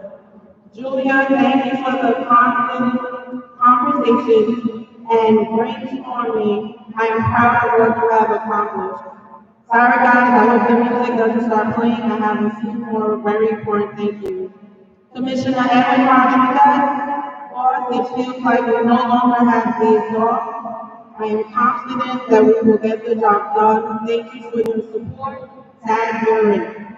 Most importantly, I would like to thank the Parks Enforcement Patrol team. Captain, thank you for your leadership and all the coordination you do in your respective boroughs. You are all experienced and work hard managing day-to-day operations and do a great job at it. Sergeant, I know it hasn't been easy and at times you feel stuck in the middle between representing the sentiments of your officers and what is asked for you by management. Your work does not go unnoticed. Thank you. To our officers, thank you for all that you do in the field. Your dedication, passion, and commitment to the job is evident. Without you, we couldn't do all that we do. To our CSAs, you are not just eyes and ears, but an integral part of our team. You are all needed to accomplish all that we have. To our POP security guards, thank you for expressing interest in security and trusting us in guiding your career path. Parks Enforcement Patrol, I work for you. I am dedicated to you and will continue to represent and sacrifice for you. I am extremely proud of each and every one of you and the work that you do every day, especially through the pandemic. Each of you came to work during unknown times and genuinely wanted to help. You dealt with the task of explaining that some public spaces were closed. You dealt with non-compliant patrons. You saved lives by using Narcan and performing CPR. You educated patrons on social distancing and distributed masks. Our specialized mounting unit and high school units were in full force. Our honor guard attended ceremonies and funerals at short notice. Our UPS academy trained and had to reimagine training on virtual platforms. We did more with less during this time that when negligent and discriminatory actions of some trusted to protect harm and kill the men and women they took an oath to serve. Protesting to homelessness in streets, pools and beaches needed coverage, all while you were all dealing with ill family members, co-workers, and the fear of having to put on a law enforcement uniform. You got tired, but you never gave up. John C. Maxwell said the measure of a leader is not the number of people who serve him, but the number of people who serve. Pep, I am at your service. Thank you for all that you do. The walking and running group, let's keep moving. The Pep band, this was the first of many performances. Good job. The task force unit, we will be up and running soon. We are a diverse, passionate, strong team, and I am proud to work with you. I am excited to continue to work and collaborate with communities and our fellow parties. Thank you all. The sky is the limit, Pep. Thank you.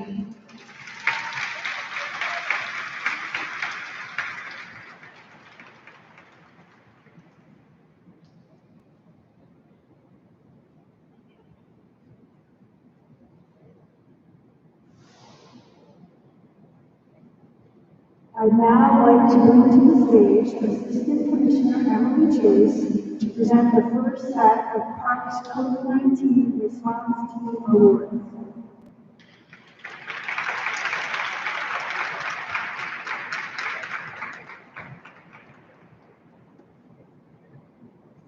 Thank you, Commissioner Nelson. Good afternoon. Last year was a year like no other. With our recreation centers and nature centers closed to the public by mid-March, public program staff could not perform their typical tasks and deliver in-person programming. Flexible, creative, committed, resilient, patient, brave, thoughtful, and willing to take on personal risks do not begin to describe what we've seen from this talented team who have so much more to contribute than just fun and games. Teaming up with employees from the Urban Park Service, Maintenance and Operations, and countless other divisions, we mobilize to provide critical and essential services and programming to the citizens of New York. Today, we will honor 4 teams of Parkies who stepped up bravely to engage in this critical work. The first of these teams is the COVID-19 testing and vaccination support team. This team will be represented on stage by Angel Marina, Shailene Nash, and Ralph Morgan. I'd like to ask all additional team members from across the agency divisions who are in the stands today to please stand and be recognized.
This team, including employees from Recreation, Urban Park Service, and Planning and Development, managed emergency services hosted at recreation centers throughout the city, including St. James, High Ridge, Red Hook, Sorrentino, West Bronx, Ocean Breeze, Hamilton Fish, and Greenbelt.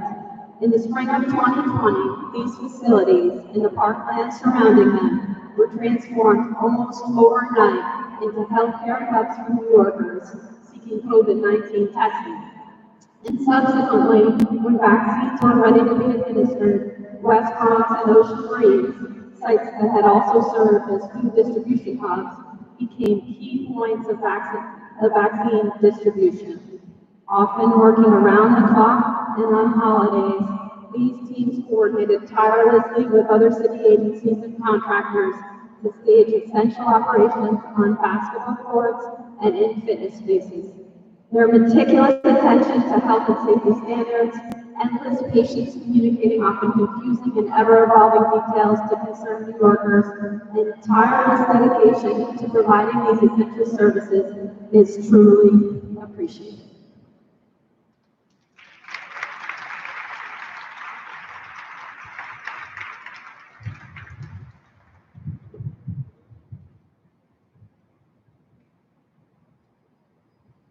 Good afternoon, everyone. Please excuse me, I'm not too comfortable speaking in public. I asked a retired friend of mine for some advice on public speaking. A friend I considered a mentor. He suggested that, oh no, that you can crowd in the underwear, you'll be fine. I think he got it from Brady Bunch.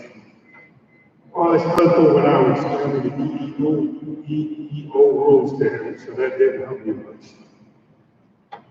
I am honored today to represent our team from St. James Recreation Center, the Fordham Kingsbridge community, Bronx Recreation, and the entire New York City Parks family.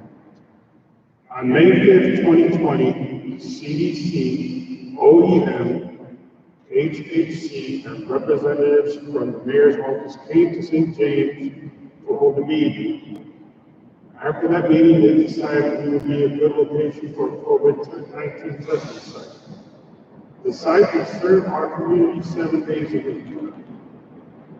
After 8 days of planning, meetings, re-edits, arguments, a plan was finally created. And then after 14 days of renovation, upgrades to electricity, a complete transformation of our basketball gym, and by June 1st, 2020, we were open for testing. Last Tuesday made 1 year of testing at St. James. Our team at St. James came through for the community like superheroes. With only 4 of us left on staff, we managed to make sure that the building opened every day at 7 a.m.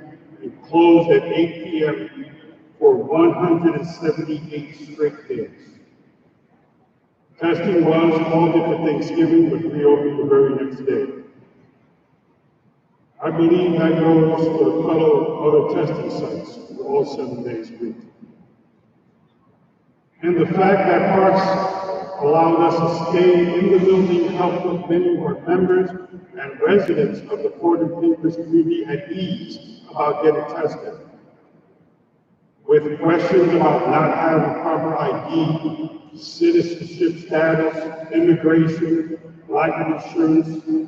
Many residents of the community were afraid, but seeing our familiar faces, they trust us.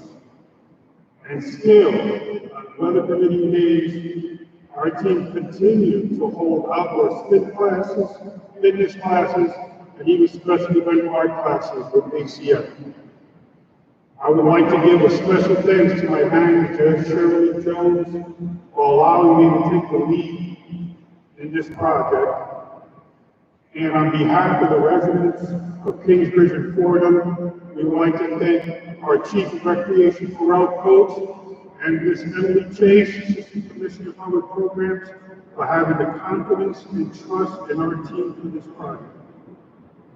I am proud to say that the entire New York City Parks Department staff is a true meeting of essential workers. I would like to read a nice quote, but I really couldn't think of anything, but I thought of my grandson on these warm days. So as a great Canadian Tyler would say, Grandpa, meet me at the sprinklers after work, it's hot.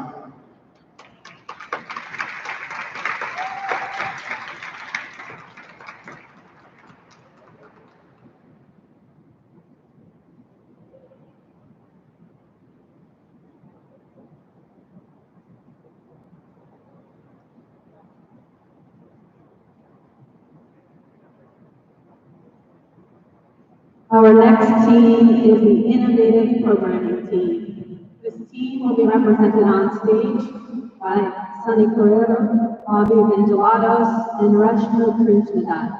I'd like to ask all additional team members who are in the stands today to please stand and be recognized.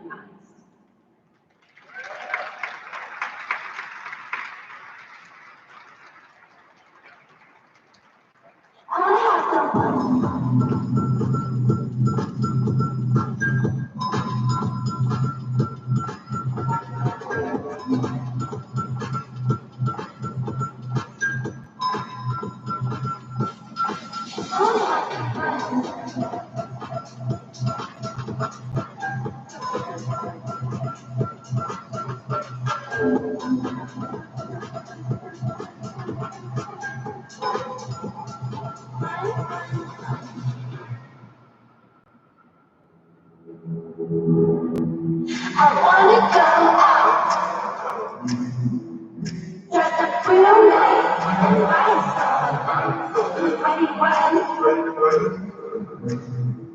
but most of all,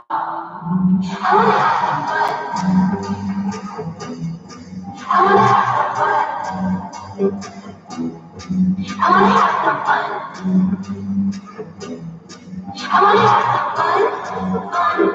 fun. I wanna have some fun. I wanna have some fun. I wanna have some fun, fun.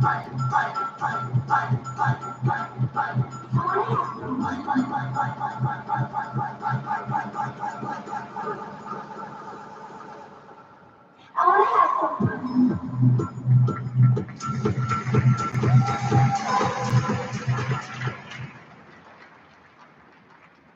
This team, including employees from recreation, aquatics, media education, education and wildlife, puppetry, and digital media, with support from Urban Park Service, created and delivered outstanding programming and childcare services while safely engaging New Yorkers online and in person through this critical time. Restricted by gathering regulations, the online Parks at Home initiative engaged thousands of people who were otherwise unable to leave their homes by providing virtual education, fitness, and wellness programs. Once outdoor programming is allowed, our staff delivered. During the summer of 2020 alone, we had over 17,000 visits to almost 2,000 programs at 125 sites citywide, 71% of which occurred in hotspot COVID-19 neighborhoods. These programs included nature education, arts, photography, media education, sports, and fitness. The challenge of this effort was how to completely reinvent how programming is offered against the backdrop of COVID-19, how to social distance, how to eliminate or sanitize program equipment, and how to reinvent how people play, learn, and have fun outdoors. In addition, in the fall of 2020, 23 of our recreation centers served as learning labs in partnership with the Department of Education to support hundreds of children ages 5 to 13 who are not reporting to school in person. Staff from aquatics, media education, and recreation with on-site support from Urban Park Service provided a home and mentorship for these hybrid learners. At the program's peak, 460 children were enrolled in the program. There is no metric that can fully capture what it means to provide social enrichment to the isolated, or joy and structure to students, or inclusion, fitness, and education to a recently released from quarantine public, especially during a time of so much uncertainty. Their services are invaluable and irreplaceable, and they have our sincerest appreciation. I want to make mention of 4 recreation staff members in this category who recently passed away. Ellis Mercer, Juanita Ruffin, Peter Lovett, and Deborah Grant. Their memory lives on in our world.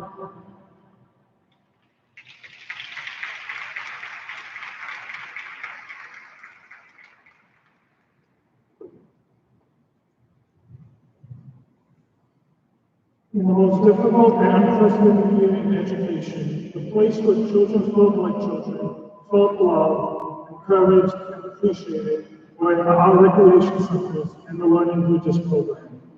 Our Learning Bridges staff was the gap between school and students' education this past year. Each center was tasked with not only ensuring children were actively involved in our online classes, but also tasked with how to make the program unique and interesting. It is never good for children to be front of the screen all day, and now they are learning from the screen the entire day. Staff worked hard to accommodate students and focus on their social and emotional learning and well-being. Staff knew children would look back at this time and needed to reference back to something positive and something that they would enjoy. That is when the center created an indoor playground inside the gymnasium. A playground so realistic it even included a rubber protective floor surface. Also introduced in our centers this year was the Center Bucks Incentive Program. At the end of the school day, staff nominated children who behaved well and were attentive to the schoolwork and earned center hours. Children earned $2, $3, or even $5 and then deposited the money in their bank. At the end of the week, the children had the choice of buying the prize from the reward station or keeping the money in the bank to save it for the following week and purchase a larger value item. With this program, children as young as 5 years old were taught about the value of saving the money. Staff across 3 different divisions of public programs, recreation, aquatics, and media education came together and not only embraced the city program, but also put the creativity together to come up with innovative ideas each and every day to keep children engaged, happy, and most of all, safe.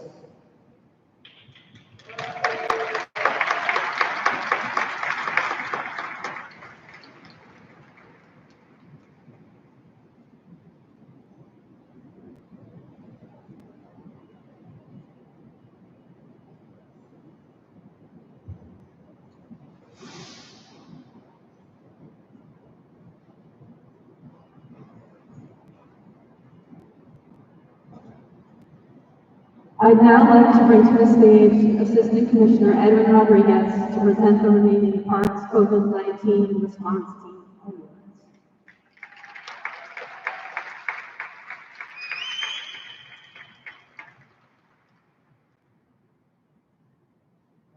Thank you, Commissioner Chase. The next team we are honoring today is the Emergency Response Team. This team will be represented on stage by Preston Constant, Kern Garcia, and Monet Davis. I'd like to ask for additional team members who are in the stand today to please stand and be recognized.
This team includes employees for recreation, aquatics, media education, education and wildlife, urban park service, and park administrators.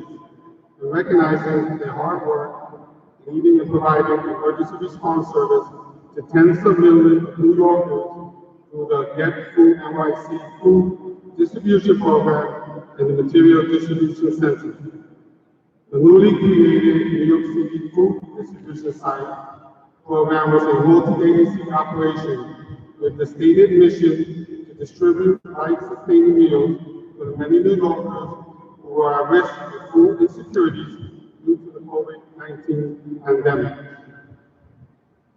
These individuals were unable to visit DOE meal hubs or food pantries due to their serious health conditions or other factors brought on by the pandemic.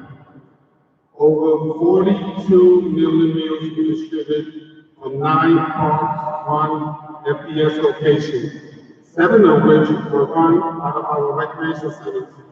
Our staff pivoted gracefully for the management and coordination of these sites, lending their skill set and their passion to this essential emergency operation. I am truly honored to present them with this award.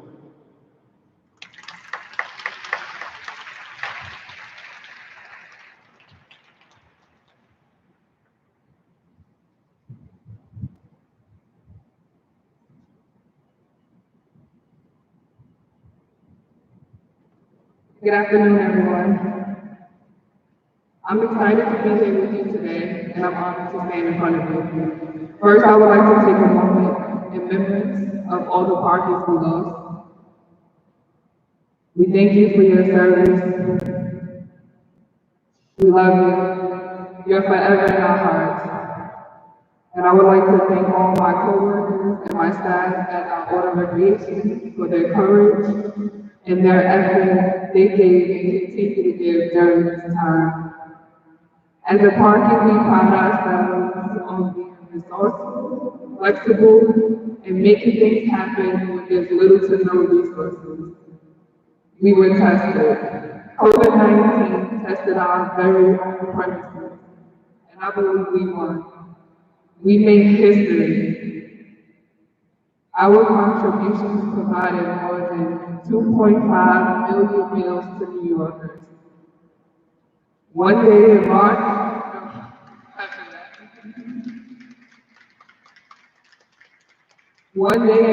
of 2020, we were planning our summer sessions, teaching classes, and the next day we were. That day in March changed our lives forever, and it won't ever be the same. In fact, I think it's better. We showed up, we showed our ability and our commitment to all New Yorkers, and I'm extremely proud of the work we did. To get me now, program provided not only food, but jobs for people so that they could take home they could take care of their families. I'm excited for the future to see what we can do moving forward, and I'm really proud to be here. I would like to thank all the staff, the Queens Recreation team, my Chief Davis, and thank you all for being here today. Thank you.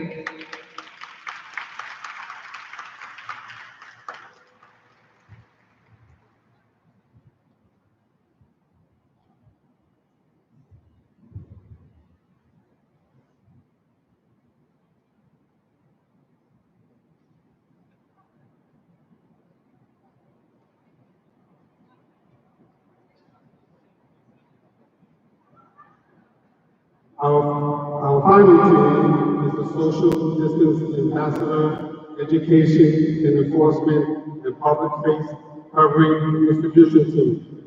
This team will be represented on stage by Robin Wickett, Andrew Brownjohn, and Edwin Rodriguez Jr.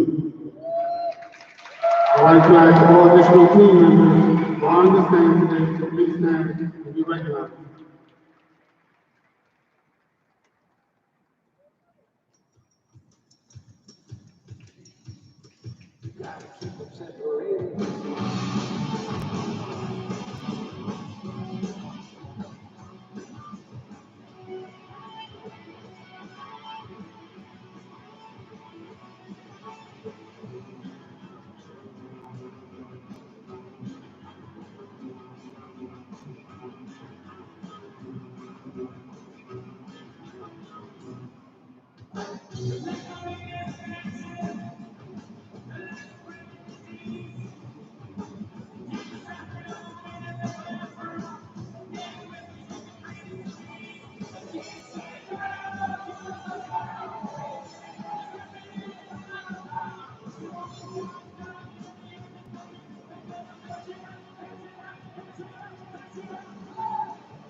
This team includes employees from Government Park Service, Government Park Rangers, Recreation, Media Education, Aquatics, Park Administrators, Operations Staff, and Citywide Special Event Staff. We recognize their commitment to educating the public on the importance of social distancing and distributing over 8 million face coverings across the city. Amazing. In response to the need to monitor activity in our parks and provide guidance and face coverings to the public programs design and develop the social distance ambassador program and data collection application beginning in March of 2020. Approximately 250 social distance ambassadors provided social distancing education citywide, reaching over 120,000 patrons citywide and distributing millions of free face coverings. The social distance ambassador program was so successful that City Hall Acts Park expanded to include over 2,300 city employees from various other agencies. During the summer, with public programs developing and delivering a training module for city employees external to parks. In coordination with citywide special events, parks also held free face coverings distribution events in parks over the course of a few weekends in May of 2020 and distribute over 600,000 masks. Park Enforcement Patrol and other park rangers led our education and enforcement efforts, educating patrons on social distancing and taking the extra step to enforce rules when members of the public trespass on closed houses. This team conducted over 94,000 target patrols across more than 1,500 blocks, educated over 172,000 patrons on proper practice, and responded to over 4,000 311 calls on social distancing. At a time when everyone was told to stay home, our employees remodeled their programming, patrols, and customer service skills, and completely reinvented their crafts into a community-safe sensation that served as the foundation for social distance programming and patrol nationwide. There's no doubt that their selfless service benefited the whole city.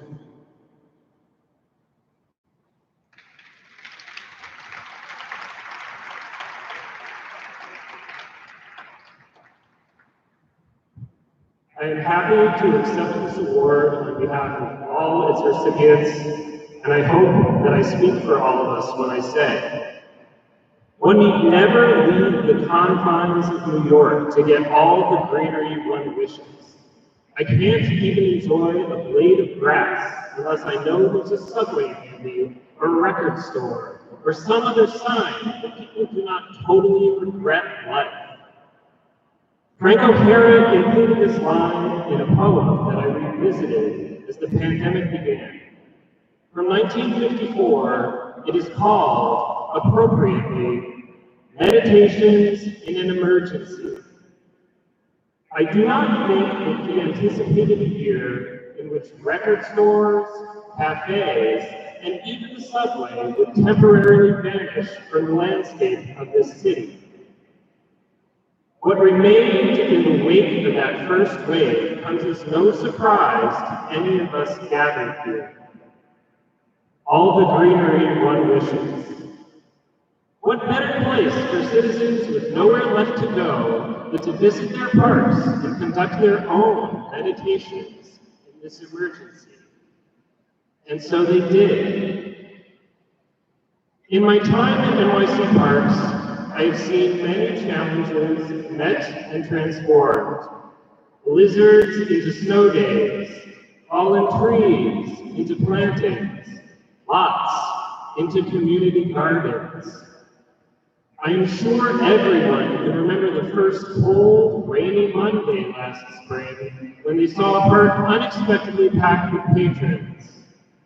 Our parks are still more popular than ever, but thanks to the social distancing ambassadors, patron behavior changed. People masked up, stayed apart, and limited group sizes.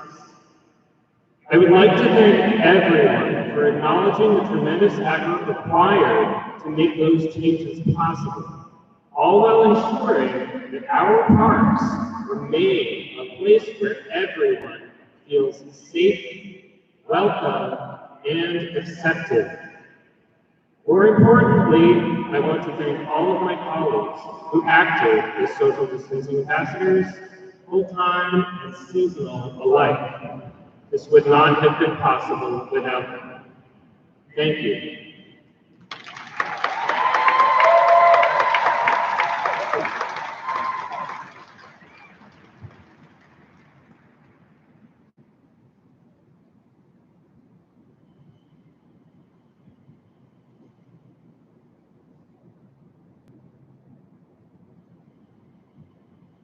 Now, I would like to bring back to the stage the best commissioner in New York City, our Commissioner, Mitchell J. Silver.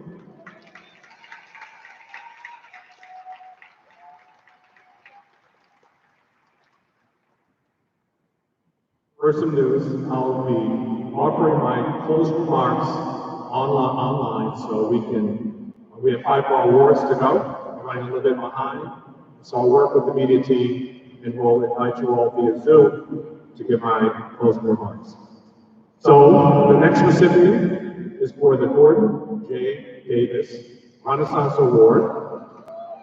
It recognizes individuals for their accomplishments in helping to finalize an agency function or service to reimagine operations. The 2020 recipient goes to Larry Stools.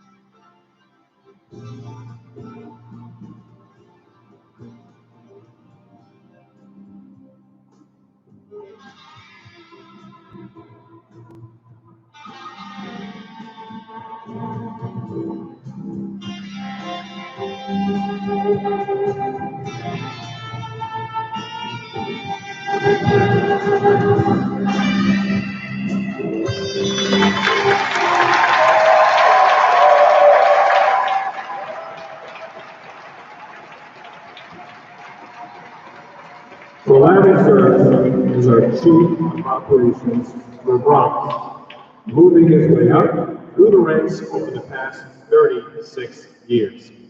Starting out as a Parks Ranger, Larry has served as a Ranger Director, Principal Parks Supervisor, APRM, and Deputy Chief. He has been in his current position for the past 13 years, bringing his wealth of experience with him. Chief Scrooge is often the first person executive management looks at for sage advice. He truly embodies what it means to be the quintessential public servant. It can often be said that the Bronx is not only known as the borough of parks, but also the borough of pilot programs for many functions that are now standard across the agency. Larry's openness, creativity played a major role in bringing these often successful programs to his borough.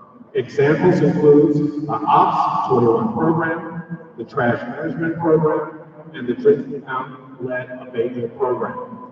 Larry is an excellent manager with an emphasis placed in the development of human capital. He is a strong proponent of training our workforce and encouraging best practices as a key indicator to improving the quality of service Parks delivers to the public. Larry believes that a well-informed employee makes a more effective worker. This also lets our employees know that they are valued and an important part of our mission.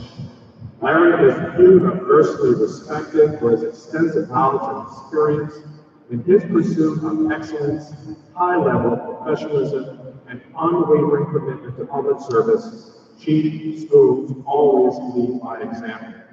On behalf of all the Parkies, I'd like to thank you for all you do, and I'm honored to present you with this award.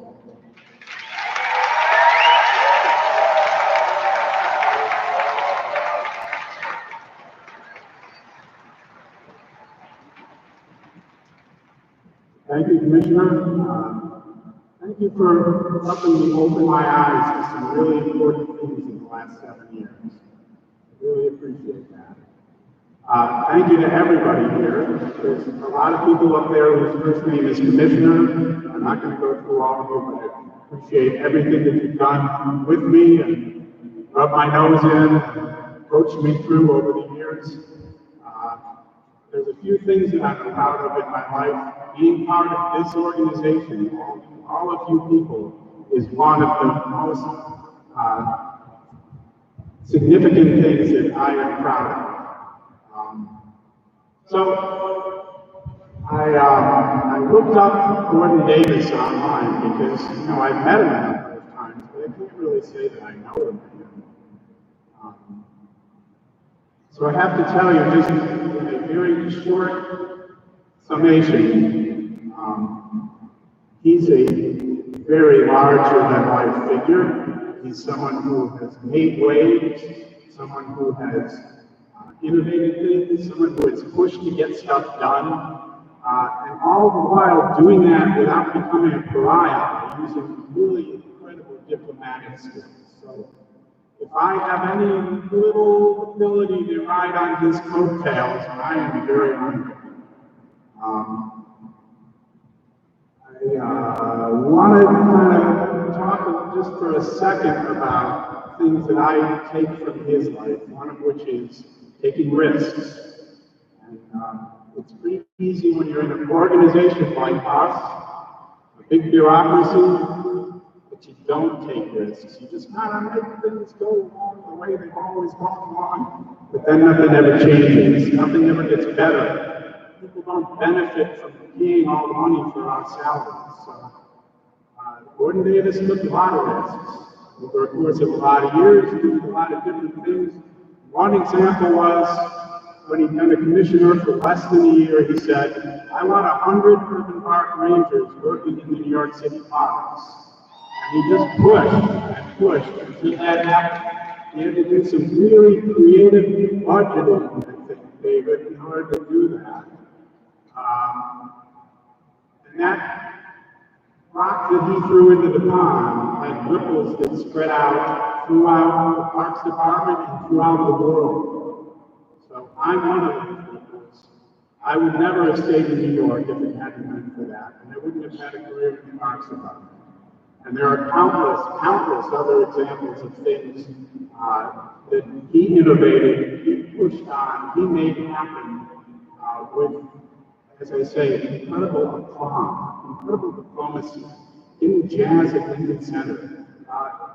Just to kind of sum up, Gordon's been honored by pretty much every organization that matters in New York City. So I'm pretty honored to ride a little bit of his coattails tonight, this afternoon. I learn a little something every time we get together. I'm really happy that we are together again. One thing I learned today is that we now have a Arts and Entertainment Patrol, led by Asha and the Singing Sergeants. Things have changed a little since I was in the Park Service. So that's about it. Thanks, everybody. Stay safe, keep at it, make life better for the people of New York.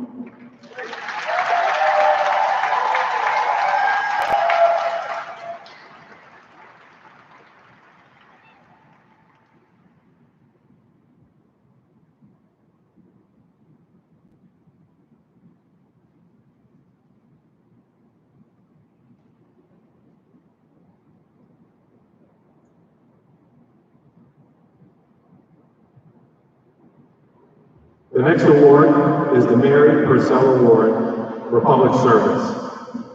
And we recognize for lifetime achievement and exemplary dedication to public service. The recipient for 2020 Mary Purcell Award goes to Kim McNeely.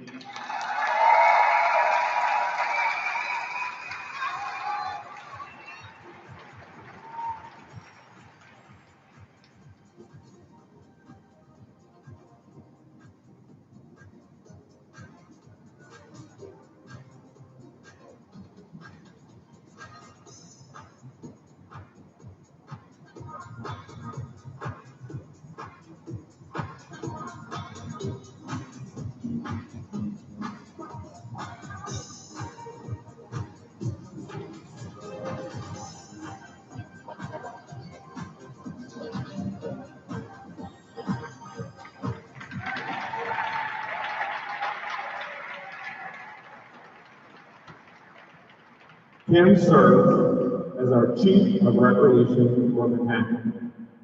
In this role, she oversees 13 recreation centers, 6 of which have indoor pools, along with her 3 deputy chiefs and over 100 employees. Manhattan Recreation engages hundreds of thousands of patrons every year through elite and varied programming. Kim makes her job look easy, doing it all with style and grace. Citywide policies for recreation are often the result of Kim's work product and strategies, setting a standard adopted by other boroughs. Even after 38 years of exemplary service, Kim is always striving to improve her skills in her borough's operation. She is relentless, tireless, and steadfast in her pursuit of excellence. President Eisenhower once defined leadership as the art of getting someone else to do something you want done, because they want to do it. Kim epitomizes this definition by inspiring others to excel. She is highly invested in her team and prioritizes professional development and training. Kim ensures everyone is enrolled in a variety of classes and moved between centers, exposing them to different roles and environments. This keeps everyone on their toes, and the result is a well-rounded team of partners. Kim never backs down from a challenge. She asserts her opinions, crafted from decades of experience, with a confidence and professionalism. She isn't afraid to say what isn't popular, and oftentimes her guidance is spot on. For her decades of professional achievement in arts, it is my honor to present Kim McNeil with the Mary Purcell Award.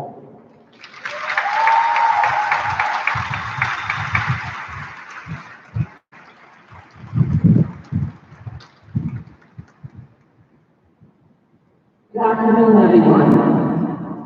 Receiving the Mary Purcell Award is an unexpected honor, and although I never had the good fortune of working with her, she was a legend in parts, known for her generosity, her ability to inspire others, and the pride she took in representing parts. I am humbled and honored by this acknowledgement.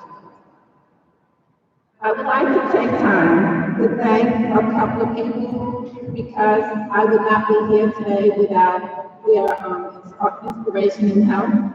First, I want to thank Commissioner Silver, Deputy Commissioner Margaret Nelson, Assistant Commissioner Emily Chase, Manhattan Borough Commissioner William Castro, and Chief Paul Fontana for nominating me for this award and acknowledging my hard work. I really appreciate it. I cannot accept this award without first speaking of inspiration, dedication, and commitment, without thinking of my parents, the late Jesse McNeil and Norma McNeil, who always inspired me to be the best and to always never settle. I also want to thank my siblings who inspire me all the time. A very good friend, Bill, who keeps me grounded. And my son, Rashard, who is my biggest supporter and who always supports me and will kind of reel me in when mom gets out of control. Thank you for being my son. I also want to acknowledge people who have mentored and inspired me on my journey through arts. Former Queens Commissioner Dottie Lewandowski and Chief Larry Squires, who taught me, they were my first supervisors, and who taught me dedication and to always aim high. I also want to thank former Commissioner Iris Rodriguez-Boza, who taught me never to say no and always have an A, B, and a C plan. Thank you. And I would be remiss if I didn't mention my colleagues in public programs, the unsung heroes in arts, who are tasked to bring fun and activities year-round to the people of New York City, who do it with enthusiasm and dedication. I thank you. And I also want to thank my Deputy Chief of Recreation, and I have had quite a few. And I want to thank you for always supporting me. I know Chris Davis is here, thank you. And then to my last two deputy standards, Ken Conyers and Malika Green Armstrong. Thank you for supporting me, being my sounding board, and continually inspiring me and challenging me. And finally, I want to thank the Borough of Manhattan. Thank you for being the best team, inspiring me to think fresh, to keep things fresh, and for being just as passionate as I am doing the job we all love at the highest level. Thank you for your recognition.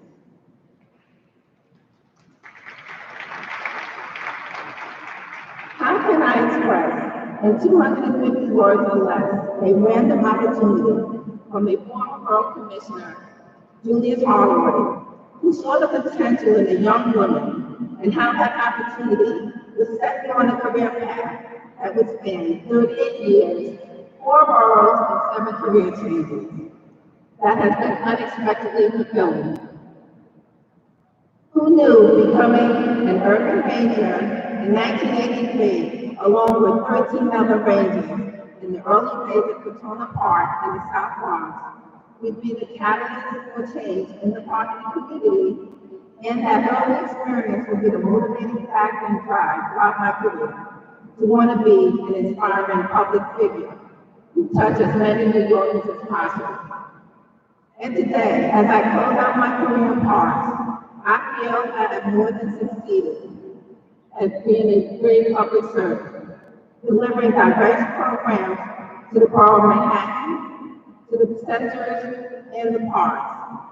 And I am gratified with the fact that in Manhattan, regardless if a playground doesn't have a playground associate, I ensure that public parks receive the same attention by offering special events or some type of program.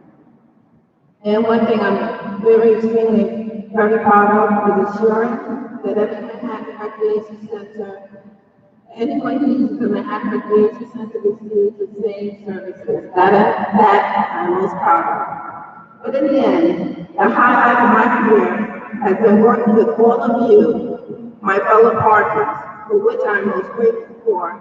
And for that I say thank you, and you've been the best.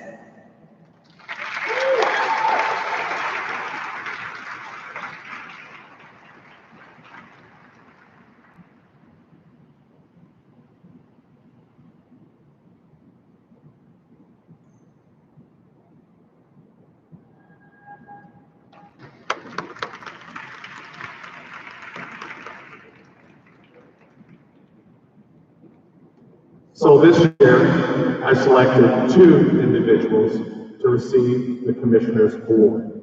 The first of these honorees is Norman Chang.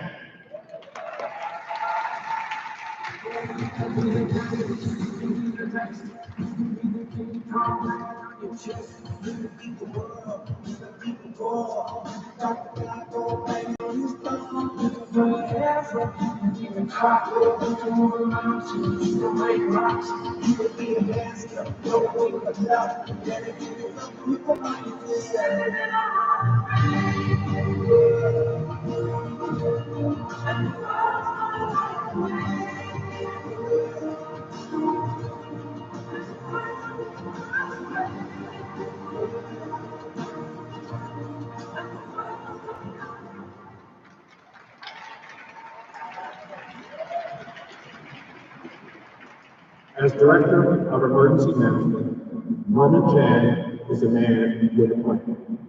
He leads the team that coordinates the agency's participation in citywide response plans with a focus on improving more planning, preparedness, and recovery capabilities. During the city's pre-response stages to the COVID-19 pandemic, Norman was tasked with disseminating information to agency senior staff and maintaining situational awareness as things developed. When the virus hit New York City, Norman became the primary agency liaison to New York City Emergency Management and the New York City Department of Health and Mental Hygiene. In addition to handling numerous requests for the use of agency properties and stationaries, Norman was on the ground handling key logistical elements of getting the city's food distribution program established in partnership with Recreation. Throughout the arc of COVID-19's progression, Norman served as the primary source for immediate, practical, and informed guidance to agency staff, all while maintaining his primary role of agency liaison and to our emergency management partners. Norman's expertise, organizational skills, and foresight was vital in shaping various agency-wide policies, such as the initial rollout of a telework plan and our safety and contingency plans. Not only did he keep partners informed, but Norman also used his professional social media platforms to inform his friends and associates about COVID-19 preparedness, providing cogent briefings based on reliable and accurate data to combat the enormous amount of misinformation being circulated on social media. Norman's timely posts with funny and information-packed glimpses into the day-to-day efforts of one of the thousands of employees working on the front lines. His posts kept a large network of New Yorkers connected, hopeful, and positive. In recognition of the agency's voice of common reason and for his extraordinary skill in guiding us through the pandemic, it is my honor to present Norman Chan with the Commissioner's Award.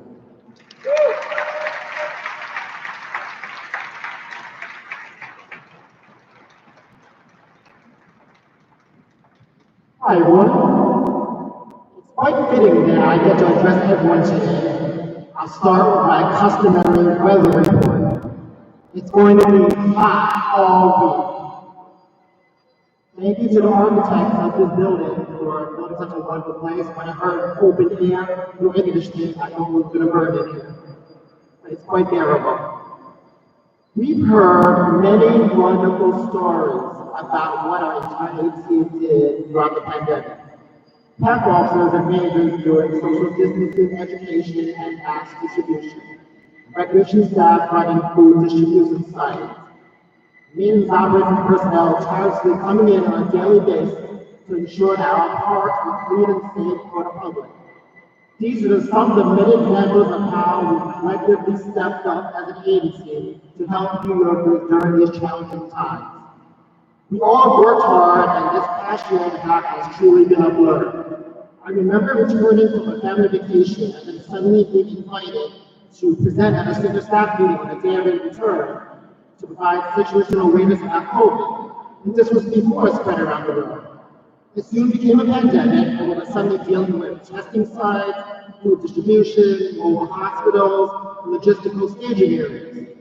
We then had a tough summer mixed in with tropical storm Isaias. This was all followed by vaccination sites and now just trying to get everything back to normal. Many of us have lost friends and loved ones during this time, and I can only hope that these terrible pandemic-related challenges are behind us as we slowly return to a sense of normalcy. I first would like to thank my family for standing strong with me throughout this pandemic.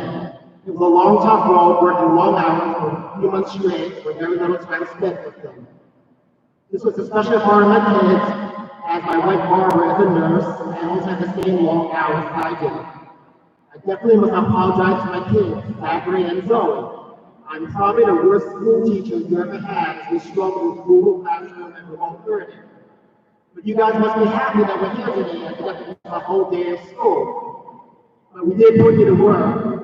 And by the way, Joe, thank you for expanding upon the vocabulary today. I recognize that these time sacrifices come with the job I have, and I'm always working in some fashion, and I'm grateful that my family understands this. One of my more infamous moments was hopping on a winter weather call while we were at Disney World and writing about It's a Small World for the third time in a row. Thankfully, I remembered to mute the phone. I would like to thank Commissioner Silver for all the support the past few years and his confidence in me that I could support the agency in such an important way. I'm truly sorry to hear that you'll be leaving us shortly. I want you to know that you've definitely made a great positive impact on this agency during the 7 years here, and that you truly will be missed. Thank you to Commissioner Kavanaugh and Commissioner Polk. I'm normally the bearer of bad news whenever I call or email, but both of you have always been supportive with all the resources for maintenance and operations. Thank you to Commissioner Nelson for all the support on your end. I admire your strong leadership skills and the direction that you have given to the Urban Park Service. Thank you to Commissioner Eddie Rodriguez for all your daily guidance and support. You have been extremely supportive of the emergency management team. I consider you a mentor, a friend, and I learn from you every single day. Inspector Harris, thank you for all the support from PEP on your end. I know I asked for a lot. Commissioner Chase and Chief Montana, between food distribution sites, testing sites, and cooling centers, I've certainly kept you guys busy. Thank you for the support and not hanging up on me when I call some ridiculous requests. Commissioner Webb, Joe Trimble, Nick Molinari, I think I spoke with all of you on a daily basis for most of the year. I appreciate everything that you've done. Commissioner Howard, I I learned a lot working in the office and learning how to craft the perfect message to send out to thousands of people in the agency at a time on a routine basis. I'm glad I didn't mess up too many things. Commissioner Greenfield and Chief Osborne, I think we cleaned the downstream task force over almost every single week now, especially on the weekends. Thank you for your help. Thank you to all the Urban Park Service staff and especially my emergency management team, Hassan, George, and Maggie. You guys all worked hard through the pandemic and you were the boots on the ground making all of this happen. I'd be remiss if I didn't mention the Queen's team, Joanne, Jackie, Phil, Adriana, Janice, Matt. I learned a lot from all of you during my 10 years working in the borough. Commissioner Dockett, thank you for bringing me over to the UPS before we started your new challenge in Queens. I've been with Parks for almost 15 years now, I guess halfway mark. And during this time, I truly learned how supportive we all are of each other. And at the end of the day, everyone works hard to get their part to get things done. I look forward to the next 15 years here. Once again, thank you to Commissioner Silver. I'm extremely honored to be the recipient of this award.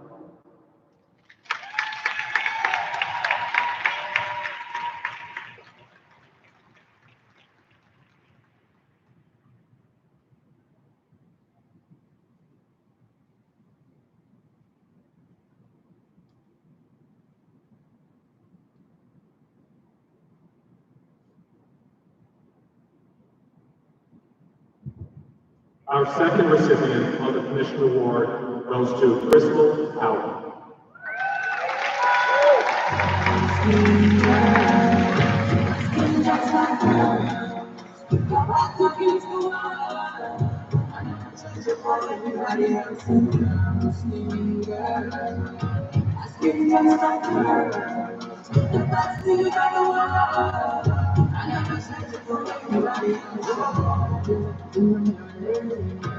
Wish you could try life with me.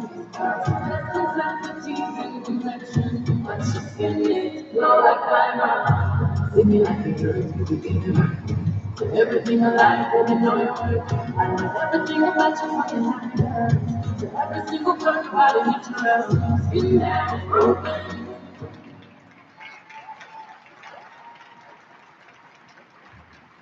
Crystal joined Parks in 2015 after an 18-year career leading communications for global brands at the intersection of sports, media, and entertainment.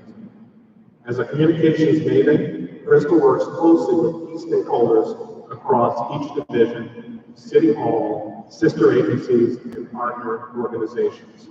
She is instrumental in synthesizing both the mayor's and my policies, thinking through each position strategically, proactively, and at times in crisis situations.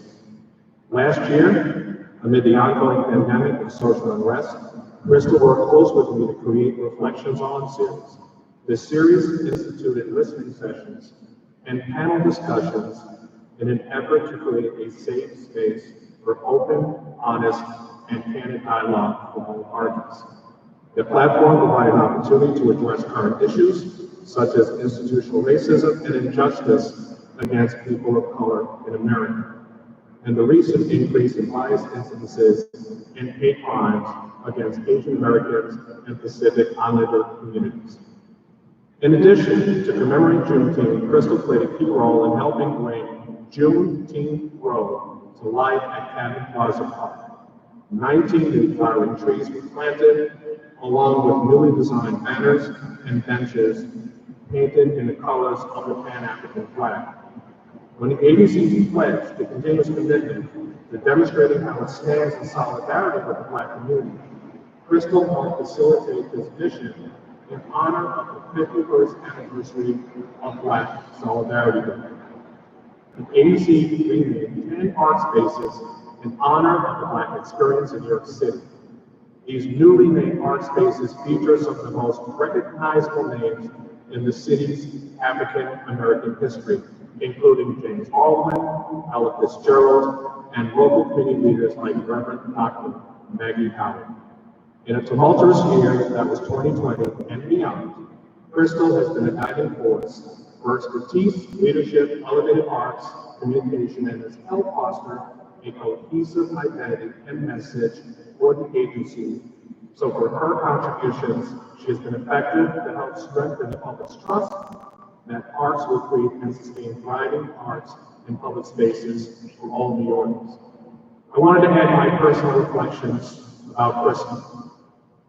For the first time I met Crystal, I knew we hired someone special. She is smart, focused, insightful, and direct. And by the way, I like direct.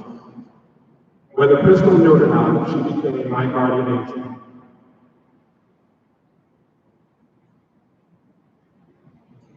And this agency's protector. She was always there to protect me and this agency from, let's just say, outside forces. As I said, Crystal is direct, but she is also caring. She will never tell you what you want to hear, but tell you what you need to hear. That takes courage. Crystal is a top-notch professional with the utmost integrity, who is determined to make the agency presented in an honest, factual, balanced, and positive light. I vividly remember the day I called her into my office to share the good news, and I was recommending her to be the next Assistant Commissioner for Communications. It was a joyful day for the both of us. Over the years, we fostered a very strong working relationship and a deep friendship. And then COVID hit. And then followed by the death of George Floyd. Parkings were suffering from these traumatic events, and we were both going through a great deal of pain. I knew I had to say something after the tragic death of George Floyd. Crystal asked me to take a day to write down how I was feeling. Everything. And I did.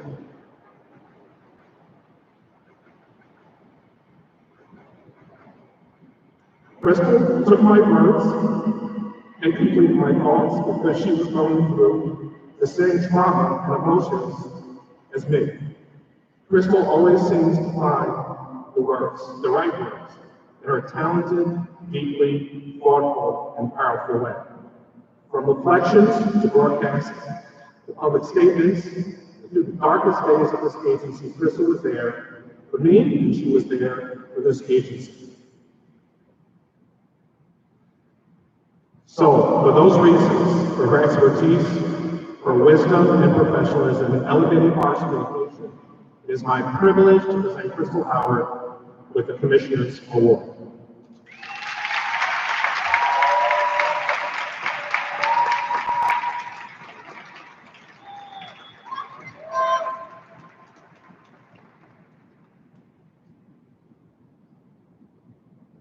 Because I can't see without my glasses, I have to put them on. Thank you, Commissioner, for this honor.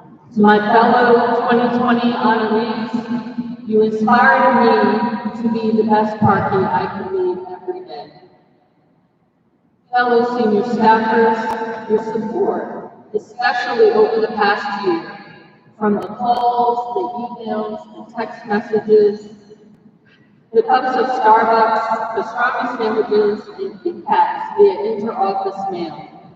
Each act of kindness has meant the world to me. My comms team. I have long said that the communications team here at Parks is the best across the city, bar none.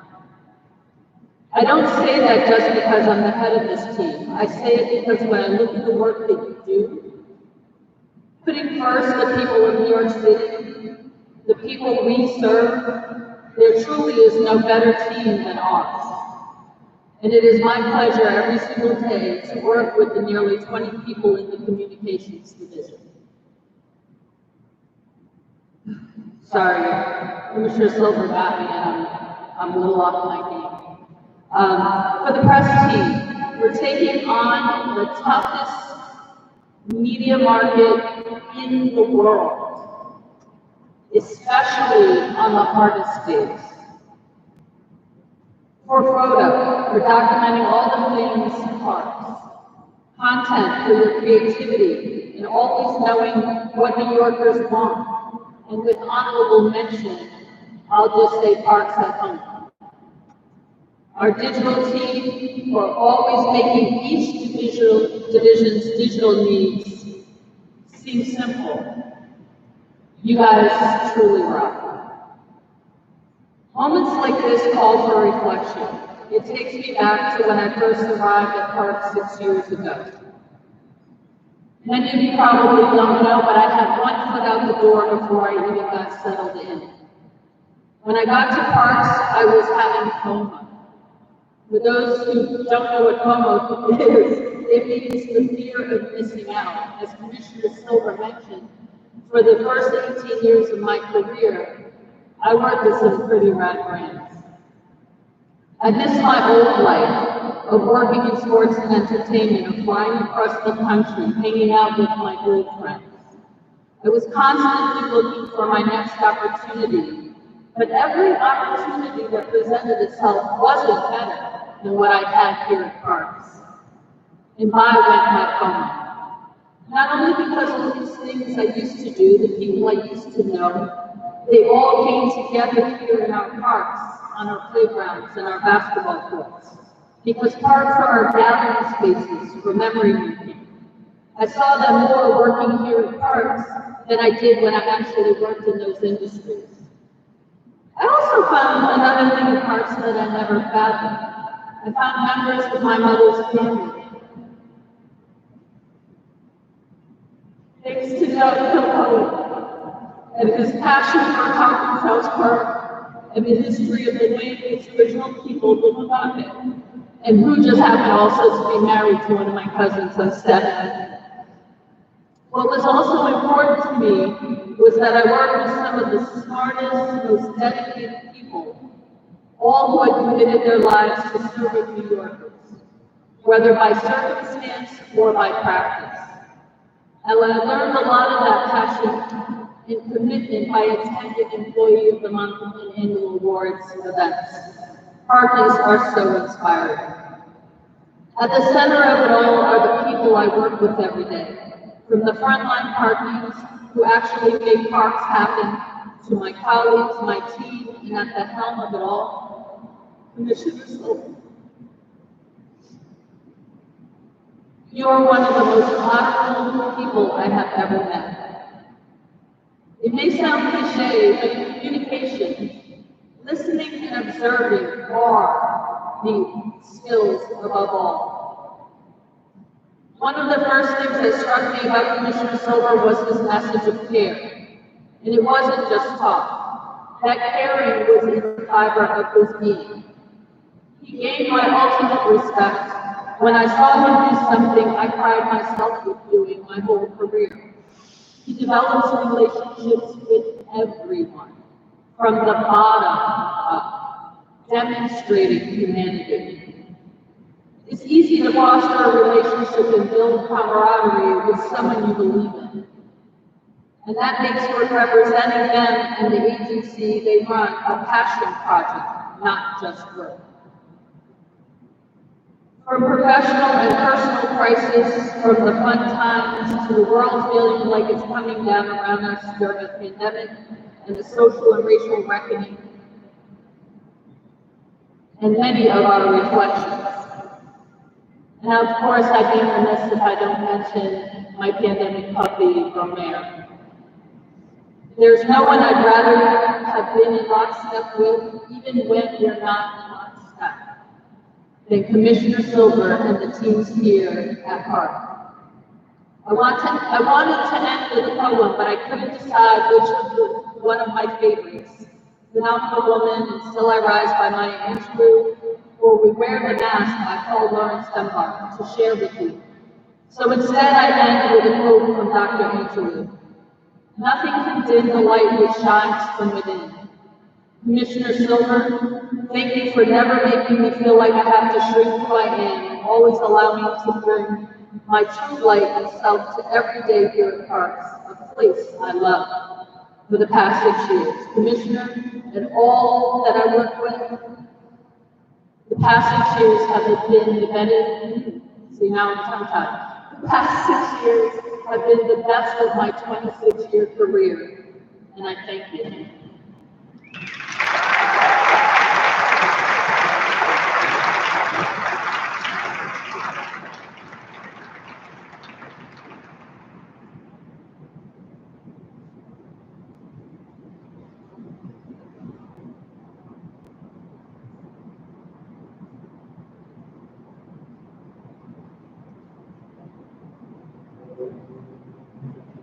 Okay, two more, just pretend it's like an extended match, okay? Going into the fifth set. I'm now proud to present the first two commissions award to our frontline essential workers.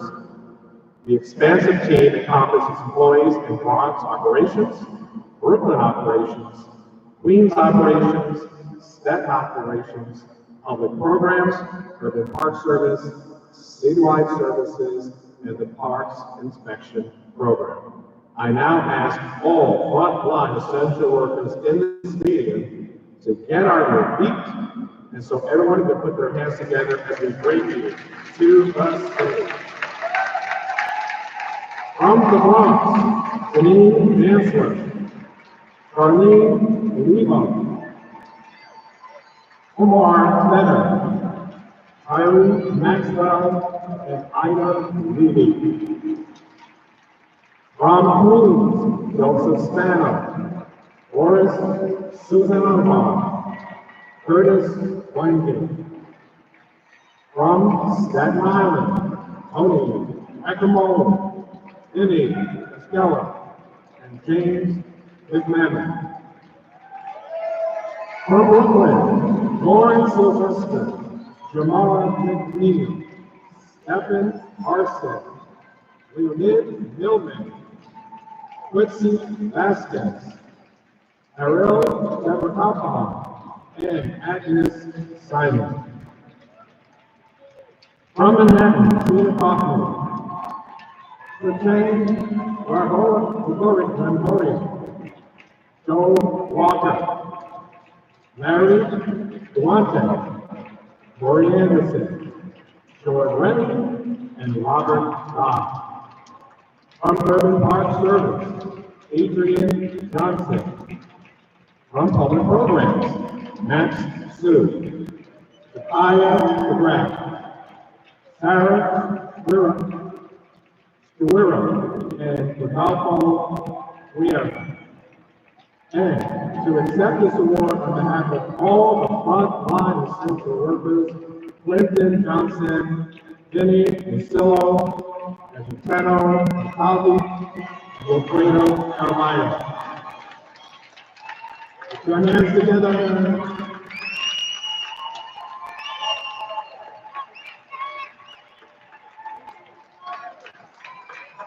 Frontline workers, we salute you.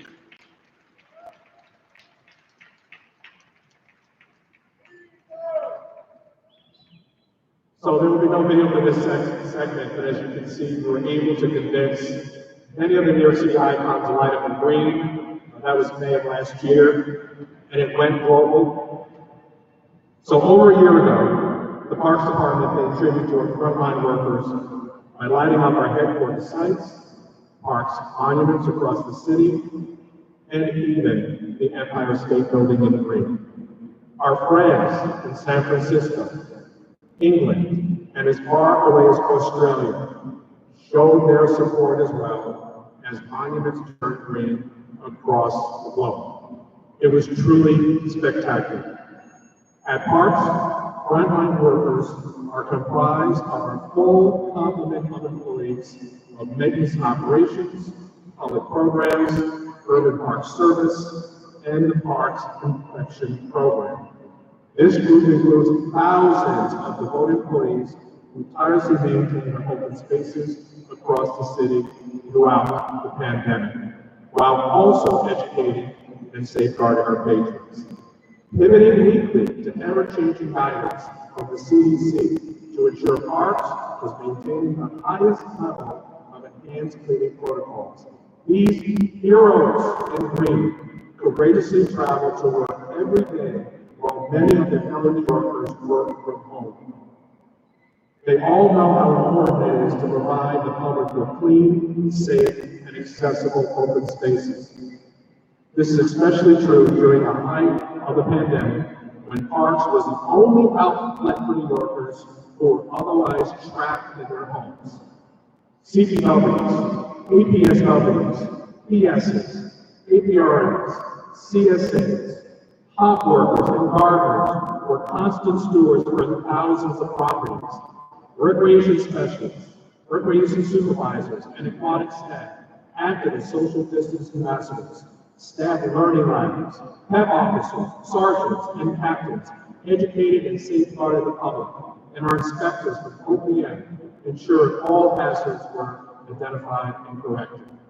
And as this was only the tip of the iceberg, the list of tasks and responsibilities taken on by this group during the pandemic is overwhelming.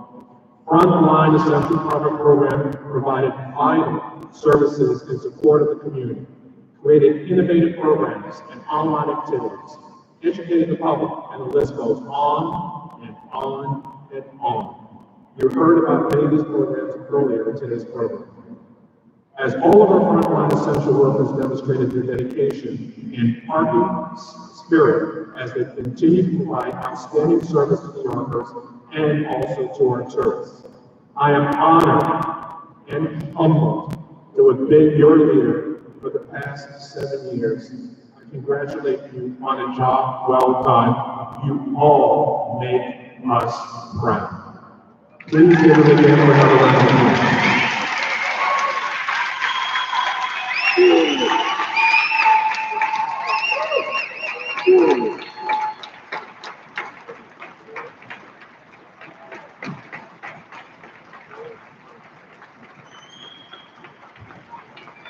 Good afternoon. My name is Vinny Musillo. I'm a PS2 here in Queens in this very beautiful park and the treasurer for Local 1508. It's an honor to be on stage with my fellow coworkers to accept the Frontline Essential Worker Teams Award. Throughout the pandemic, the dedicated individuals from maintenance operations, public programs, and urban park service continue to provide critical services for the citizens of New York. The recurring theme in today's ceremony has been how difficult the last year was. And through it all, and at great personal risk, this group of selfless and devoted employees have borne the brunt of this global pandemic. Through stay-at-home orders and other restrictions, this group has soldiered on. The pandemic revealed how important our park system is to the city as green refuge, another recurring theme today. And when New Yorkers were shut in their homes, our crews were out, maintaining these vital green spaces. This group has also been out educating, enforcing social distancing, distributing masks, and other activities with the focus always on ensuring the public's safety and well-being. Through it all, our colleagues in front of you, up in the stands, and at work right now, rose to this challenge and helped the city through a very difficult period. Thank you.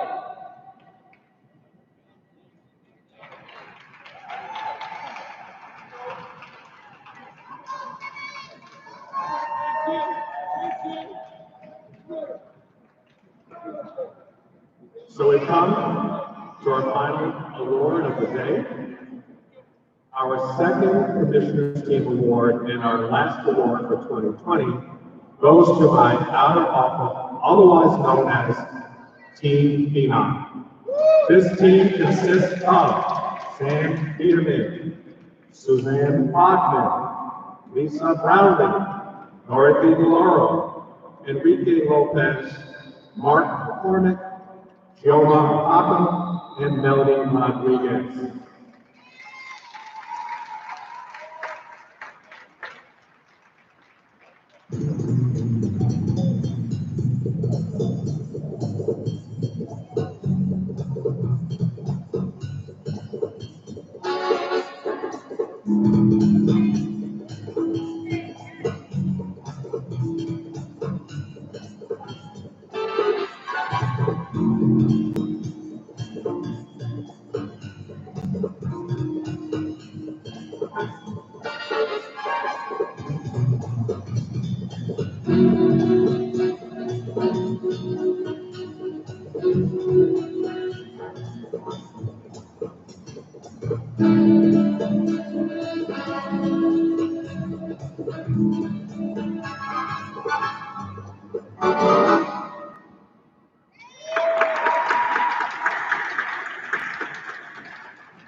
throughout the years, this team has consistently demonstrated its loyalty, support, and professionalism. Unlike any other division, they are our front line for all interagency communication and constituent affairs, and they have excelled in this role during the pandemic. As a team, they have successfully and efficiently strategized to ensure each and every project is completed on time and with the highest level of service. Throughout my tenure as Parks Commissioner, these men and women they are the best of the best at what they do. They have remained cohesive and more than capable at tackling and managing any task or challenge that come their way. A few words about each member.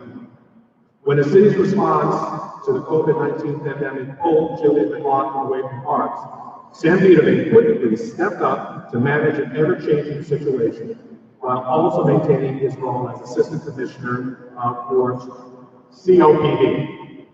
In this new role, he served as his primary liaison throughout one of the most difficult times in New York City's history. His trademark sense of humor and wayward words helped my office weather through all that 2020 threw at us. Susan Bachman's tireless efforts as part of the Commissioner's correspondence team kept everything up to speed. She personally handled all their overflows and IQ closeouts during this very challenging time while managing other related projects. Lisa Brownlee is also part of the correspondence team and drafts all of my personal congratulatory letters and get well cards and thank you notes. She has also taken on the difficult task of composing heart-wrenching condolence notes that were sent throughout the pandemic. With each draft and every message, Lisa echoes my voice with sincere compassion and empathy. Dorothy DeLauro has set the standard on how to successfully master not only my hectic calendar, but the Chiefs of Staff calendar as well. This is no easy task, and Dorothy is known as the gatekeeper and my protector to the office. She also handles daily communication with City Hall, coordination of the drivers, as well as my travel arrangements and accommodations needed. We wish her the best of health and speedy recovery in return to our office. Enrique Lopez serves as our eyes and ears with City Hall updates and developments, stepping to intercept on occasions when the Chief of Staff was unavailable. He is the point person for any task force assignment from City Hall and is the right-hand man to Sam. Mark McCormick is our Senior Correspondence Coordinator, as well as the point person for all Do It Matters. He keeps the IQ database moving, even during mechanical downtimes.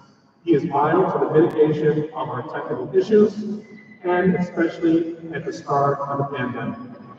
Patiently guiding my office to shift to remote work, Mark keeps us functioning successfully as a team. Also, he is also involved with the complex parks renaming project. We never miss a step when Mark is involved. Chioma Ohana assists with a variety of office duties and pitches in wherever and whenever is needed. As a member of the correspondence team, she's worked to keep us up to date and is current on all matters.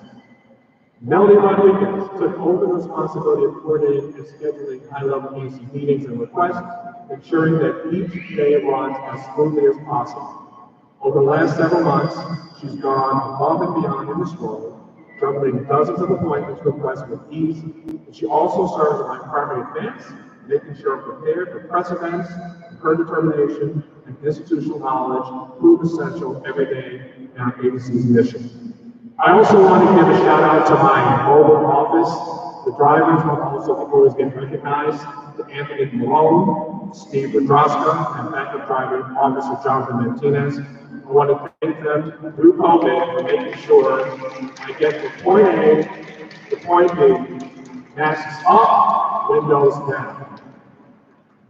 I have to say the team behind me is very special. I was going to offer some closing remarks and say something about the team behind me, but I have to say we're close. I'm literally full of love with my out of office. We're close, they're special, It's going to be very difficult walking out that office knowing that we've been together literally for the past 7 years. I could have not asked for a better team to work with me on a daily basis.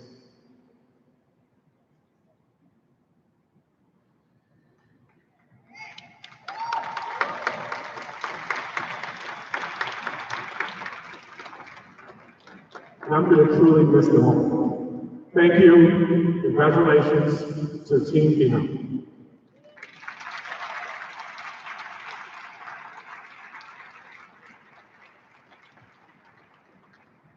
Good afternoon, everyone. I'd like to say congratulations to all the recipients today. It's a good feeling today. I'm actually happy to be among a lot of people that I haven't seen in over a year, or maybe haven't met too many years. So this is just a great place for us to gather, be amongst each other, and share the ambience of something good. Thank you very much, Commissioner Silver, for this honor on behalf of the Commissioners team. We feel valued and appreciated by the agency, and we are grateful to receive this award.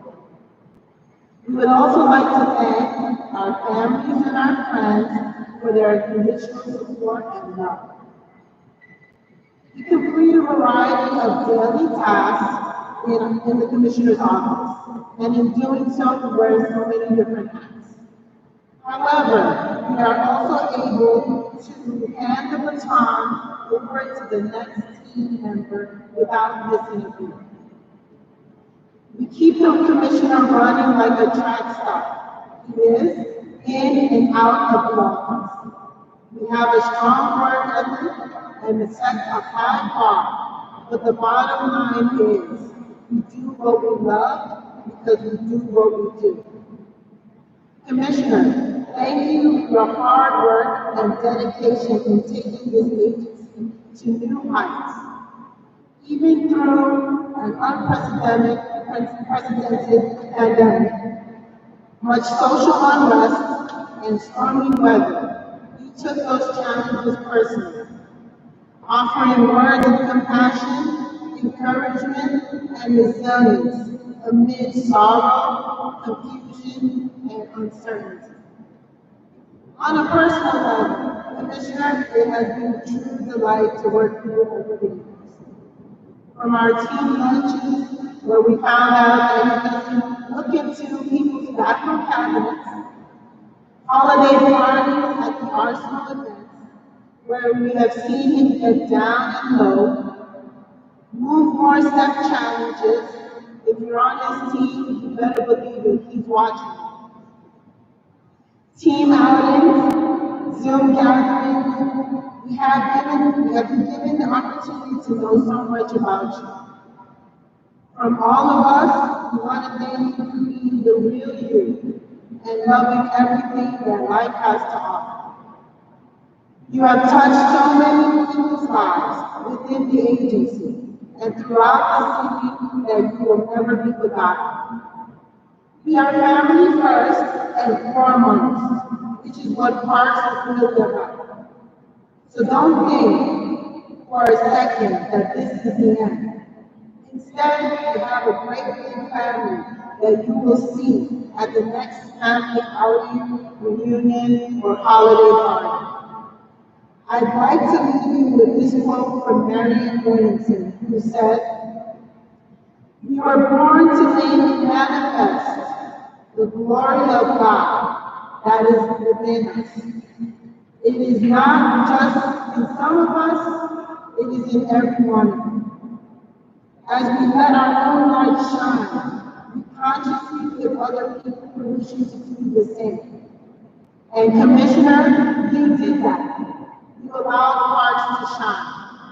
Each and every one of you here today and in the fields in your office are part of that magic. On behalf of Team Pino, Commissioner, we love you and thank you for making the ride so much sweeter.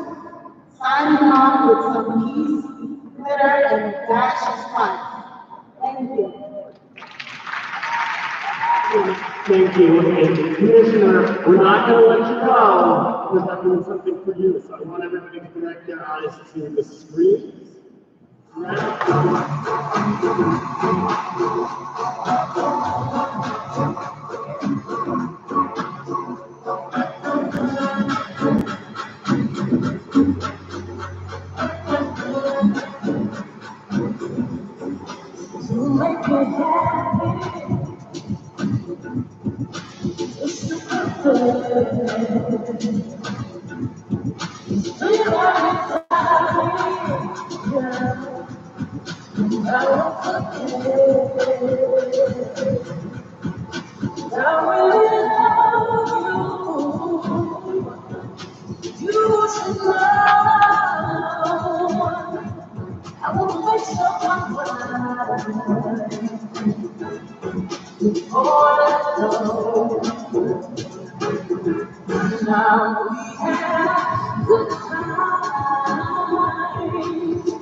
Now, glad I deferred my closing remarks.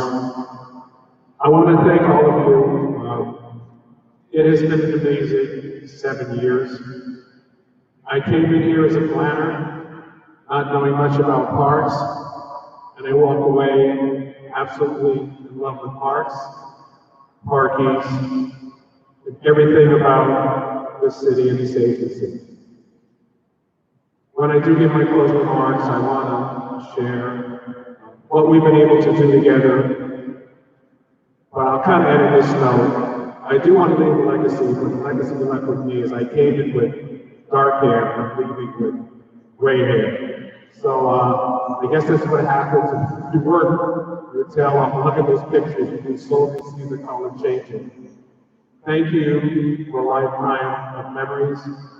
It is very, very hard to leave, but I do leave knowing we did a lot together. We've changed a lot of lives, a lot of New Yorkers, and many, many New Yorkers that didn't see any investment in their parks now have quality open space that they can thrive and enjoy. Thank you all. It's not over yet. I will see you all in the parks. Congratulations to all the workers. Oh, and there's more. Commissioner, in the time-honored tradition of parks, we would like to present you your own rabbit sign.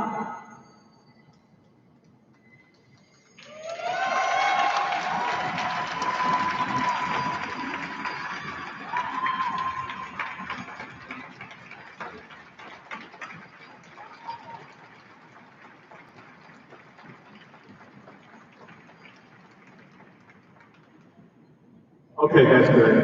I do want to give one last shout out before we go. Throughout the whole pandemic, when we started going out there doing ribbon cuttings, would you please put your hands together for the photographers because they seem to be out there. All of has played a major role. So Daniel Miller, Malcolm Pinckney, got very close to both of them, and wow, they are both amazing. Thank you for providing the workers with the great images on Instagram, but also the great memories. Thank you, Danny. Thank you, Malcolm. All right, everyone, it's a wrap.